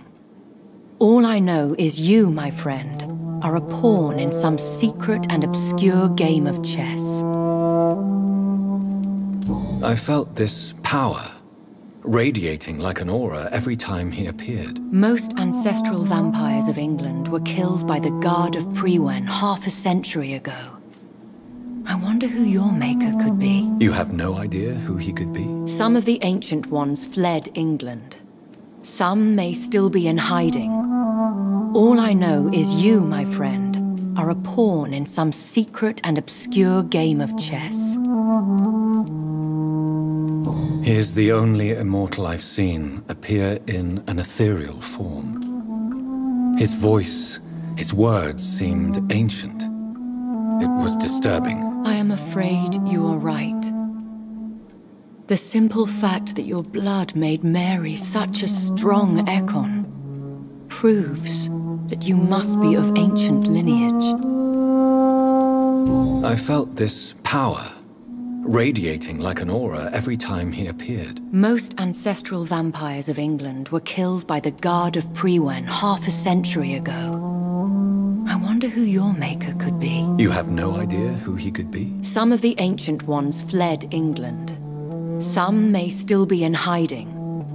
All I know is you, my friend, are a pawn in some secret and obscure game of chess. He is the only immortal I've seen appear in an ethereal form. His voice, his words seemed ancient. It was disturbing. I am afraid you are right. The simple fact that your blood made Mary such a strong Ekon proves that you must be of ancient lineage. I think I should ask the questions, your ladyship. After all, it was you who invited me to settle this most urgent of matters. Fair enough, Jonathan. The situation is critical. We do not have the luxury for etiquette. Please do not misunderstand me. I would be delighted to discuss mundane matters and idle trivialities. If we survive the dark nights to come, we shall have all the time in the world to speak, you and I. For now, please follow me, Jonathan. I must say, your house is exquisite. One of the advantages of living forever is having the time to be selective with one's furnishings. I took the liberty of having tea served. You can still drink tea. Can't keep it down, but I do so enjoy the aroma. Let us toast to make-believe. And of course to your health, Jonathan. And to yours, my lady.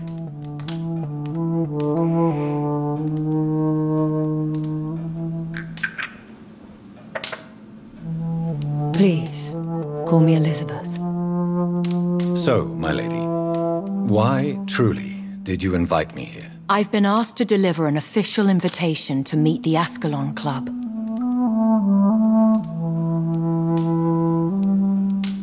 Who are they? Really? They are the embodiment of vampire law in Britain. Some say they influence the destiny of the Empire. Some believe they merely protect it. How many are they? Only a small number of powerful and deceitful immortals. All of them entangled in a sticky web of shadow cabinets, influencing trade. Will they fight the guard of Priwen? I doubt it.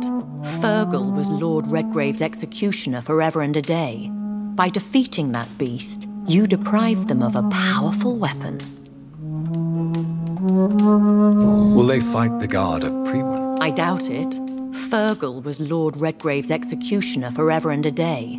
By defeating that beast, you deprived them of a powerful weapon. Why use you to contact me? Because they know we are close. The Ascalon Club has many spies. Their main occupation is gathering information and then deciding how to use it. Have they threatened you in any way? Not at all. Their message surprised me at first. But it is only logical, considering the critical situation in London. Why not ask for your help? Since you are obviously a powerful and influential immortal yourself. You have to understand that I am invisible to the eyes of Ascalon, for I am a woman. That suits me well, as long as they leave me alone. Should I trust them? Of course not. Do not misunderstand me. They can be very useful, but I believe their long-term goals differ from yours. Why meet them then? Because nothing truly important can be achieved in this city without their consent. They could be powerful allies in this current situation. Why meet them then? Because nothing truly important can be achieved in this city without their consent. They could be powerful allies in this current situation. Should I lie to them? We all lie, Jonathan. It falls to you to choose your behavior. The most important rule is to show them due respect.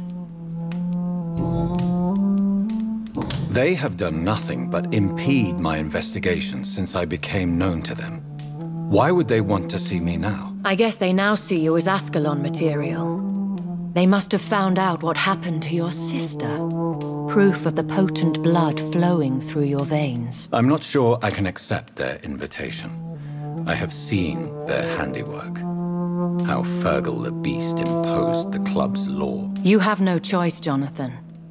Even I would not openly defy Lord Redgrave, the chairman of the Ascalon Club. What can you tell me about Lord Redgrave? Who is he? Lord Redgrave is the founder and chairman of the Ascalon Club. Most mortals know him as the Earl of Bristol. He is rich and extremely influential.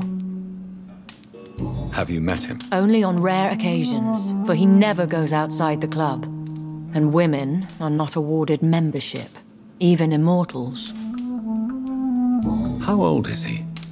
How long has he been a vampire? Lord Redgrave claims to be the progeny of William Marshall, the most valiant knight who ever lived. If that is true, he could be very old. How powerful is his reach? The Ascalon Club may be the most influential secret society in England. Not all its members are immortals, but they are all very powerful. They are not all immortals. How is that? The club is mainly comprised of political figures who seek the safety and expansion of the Empire. The most loyal are awarded immortality. Any familiar or famous names? As the richest, most relentless British tycoon, Aloysius Dawson is considered ideal Ascalon material and has been watched for years. If you are convinced I must meet him, I will heed your advice. Thank you, Jonathan. I understand your reluctance to brush shoulders with London's vampire elite. But we have no choice. Is the situation that critical? Yes. The Guard of Prewen has called for a second great hunt of our kind. And they will stop at nothing to eliminate us. Will the Guard of Prewen and the Ascalon Club fight each other? I doubt it. If Prewen really launched a great hunt, I think most of the Econs I know would flee the country to escape the bloodbath.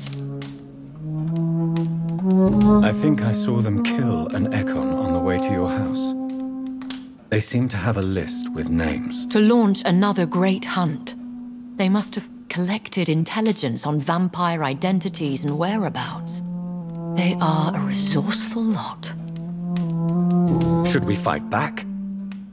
I will not be hunted down like an animal again. I admire your courage, Jonathan. But the best way to fight them is to put an end to the epidemic. This is the only way to clear the air. What is a great hunt? The first great hunt was launched about 75 years ago. In just a few nights, the Guard of Prewen located and destroyed most of the old British vampires.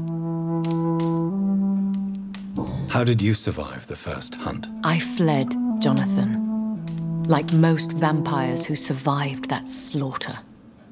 And I secretly came back when I was sure they had lost my trail. Why start a second one? Prewen has always seen us immortals as a threat to mankind. My guess is they suspect one or more of us is the cause of the epidemic. You should flee then. Leave London, the country even. I have seen the Guard in action. They are merciless. Your concern warms my heart, Jonathan. But fear not. If the situation gets too dangerous, I shall retreat to my secret Scottish manor. I could hide you in my luggage, if you wish. Thank you for the offer. I shall keep it in mind, but I have much to do here. There is a question I must ask you. Could Lord Redgrave be my maker? I doubt it. If Lord Redgrave had made you his progeny, he would not have seemed so surprised when you demonstrated the strength of your lineage. What is the plan? The plan is we both try to save this city, you and I. Go to Ascalon, accept their proposition, and use their influence to promote your agenda. How can I save London? The epidemic is the priority. You must find its origin and put an end to it. This is the best way to solve the crisis. What will you do? I still have contacts and old friends in this town. I shall make some inquiries and attempt to learn more of the situation. We need clarity. Will I ever discover the identity of my maker? Maybe not, Jonathan. We know for sure you were made by a powerful vampire, but most of those fled England long ago. Please forgive my bluntness, but I have to ask. Was it you? Did you make me? Oh, Jonathan. I know you shall always have a gnawing doubt about who made you an immortal, but I swear, I had nothing to do with it. You have no idea at all? You seem to know so many things about the secrets of the vampire underworld. Even if I had my suspicions, I would not dare give you a name so soon. All I can say is this: I will make inquiries and keep you informed. One day soon, I will have to find the answer to this mystery. And I shall help you in your research, I promise. For now, you must go to the Ascalon Club and play their game. Will I see you again at the Pembroke Hospital? No, you will find me here if you need me. I shall conduct inquiries alone, and we can then share our discoveries. Will you not visit Pembroke again? No. I must remain discreet and avoid attracting attention to Pembroke Hospital for the time being. But how will you sustain yourself? I shall not, Jonathan. Fear not. I'm used to it.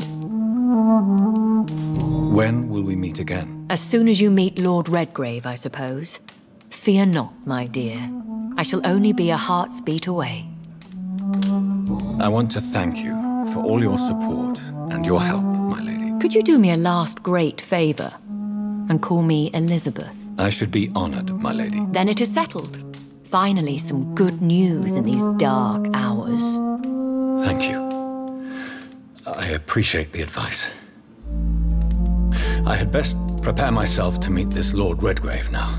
How thrilling to meet the Earl of Bristol in the flesh, so to speak. Something tells me you're not very keen on the man. Don't get me wrong. The gentlemen of the Ascalon Club are honorable, but their attitude and opinions are somewhat antiquated. I see. As long as they deny access to female applicants, I will leave them to their antediluvian considerations as to the natural order of things. Jonathan, promise me you'll be careful. Of course. But why the fear in your voice? Look at me, Jonathan. I am. I mean, really look at me, young Ekon.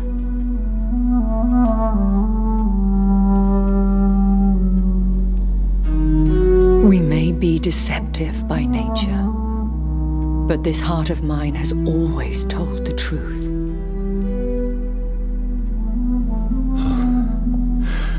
Elizabeth. Go, my friend. But come back to me soon.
Hello again, Jonathan. To what do I owe the pleasure of your visit? Sorry to disturb you again, but could you spare me a few minutes? Of course, my dear. Always a pleasure to speak with you. Concerning your investigation. Yes? Are you truly seeking to identify my maker? I cannot promise you anything, but yes. I am conducting some research of my own. Do you know if the epidemic has affected many people in the West End? I confess I've been more concerned by events in the East End.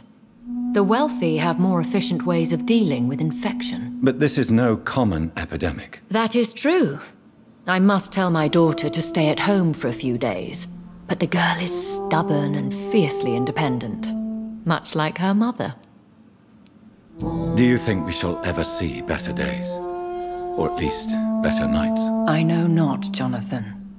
I have seen some horrid days in my long lifetime. Experience has taught me that one cannot outrun the fates.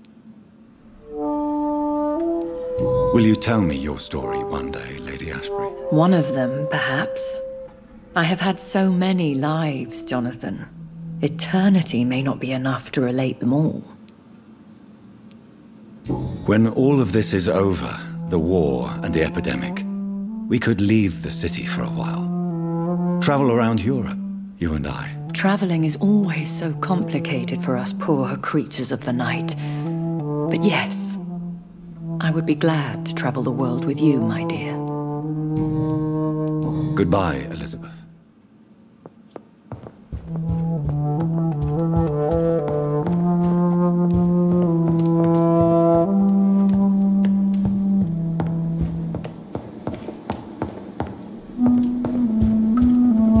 It's locked, all right.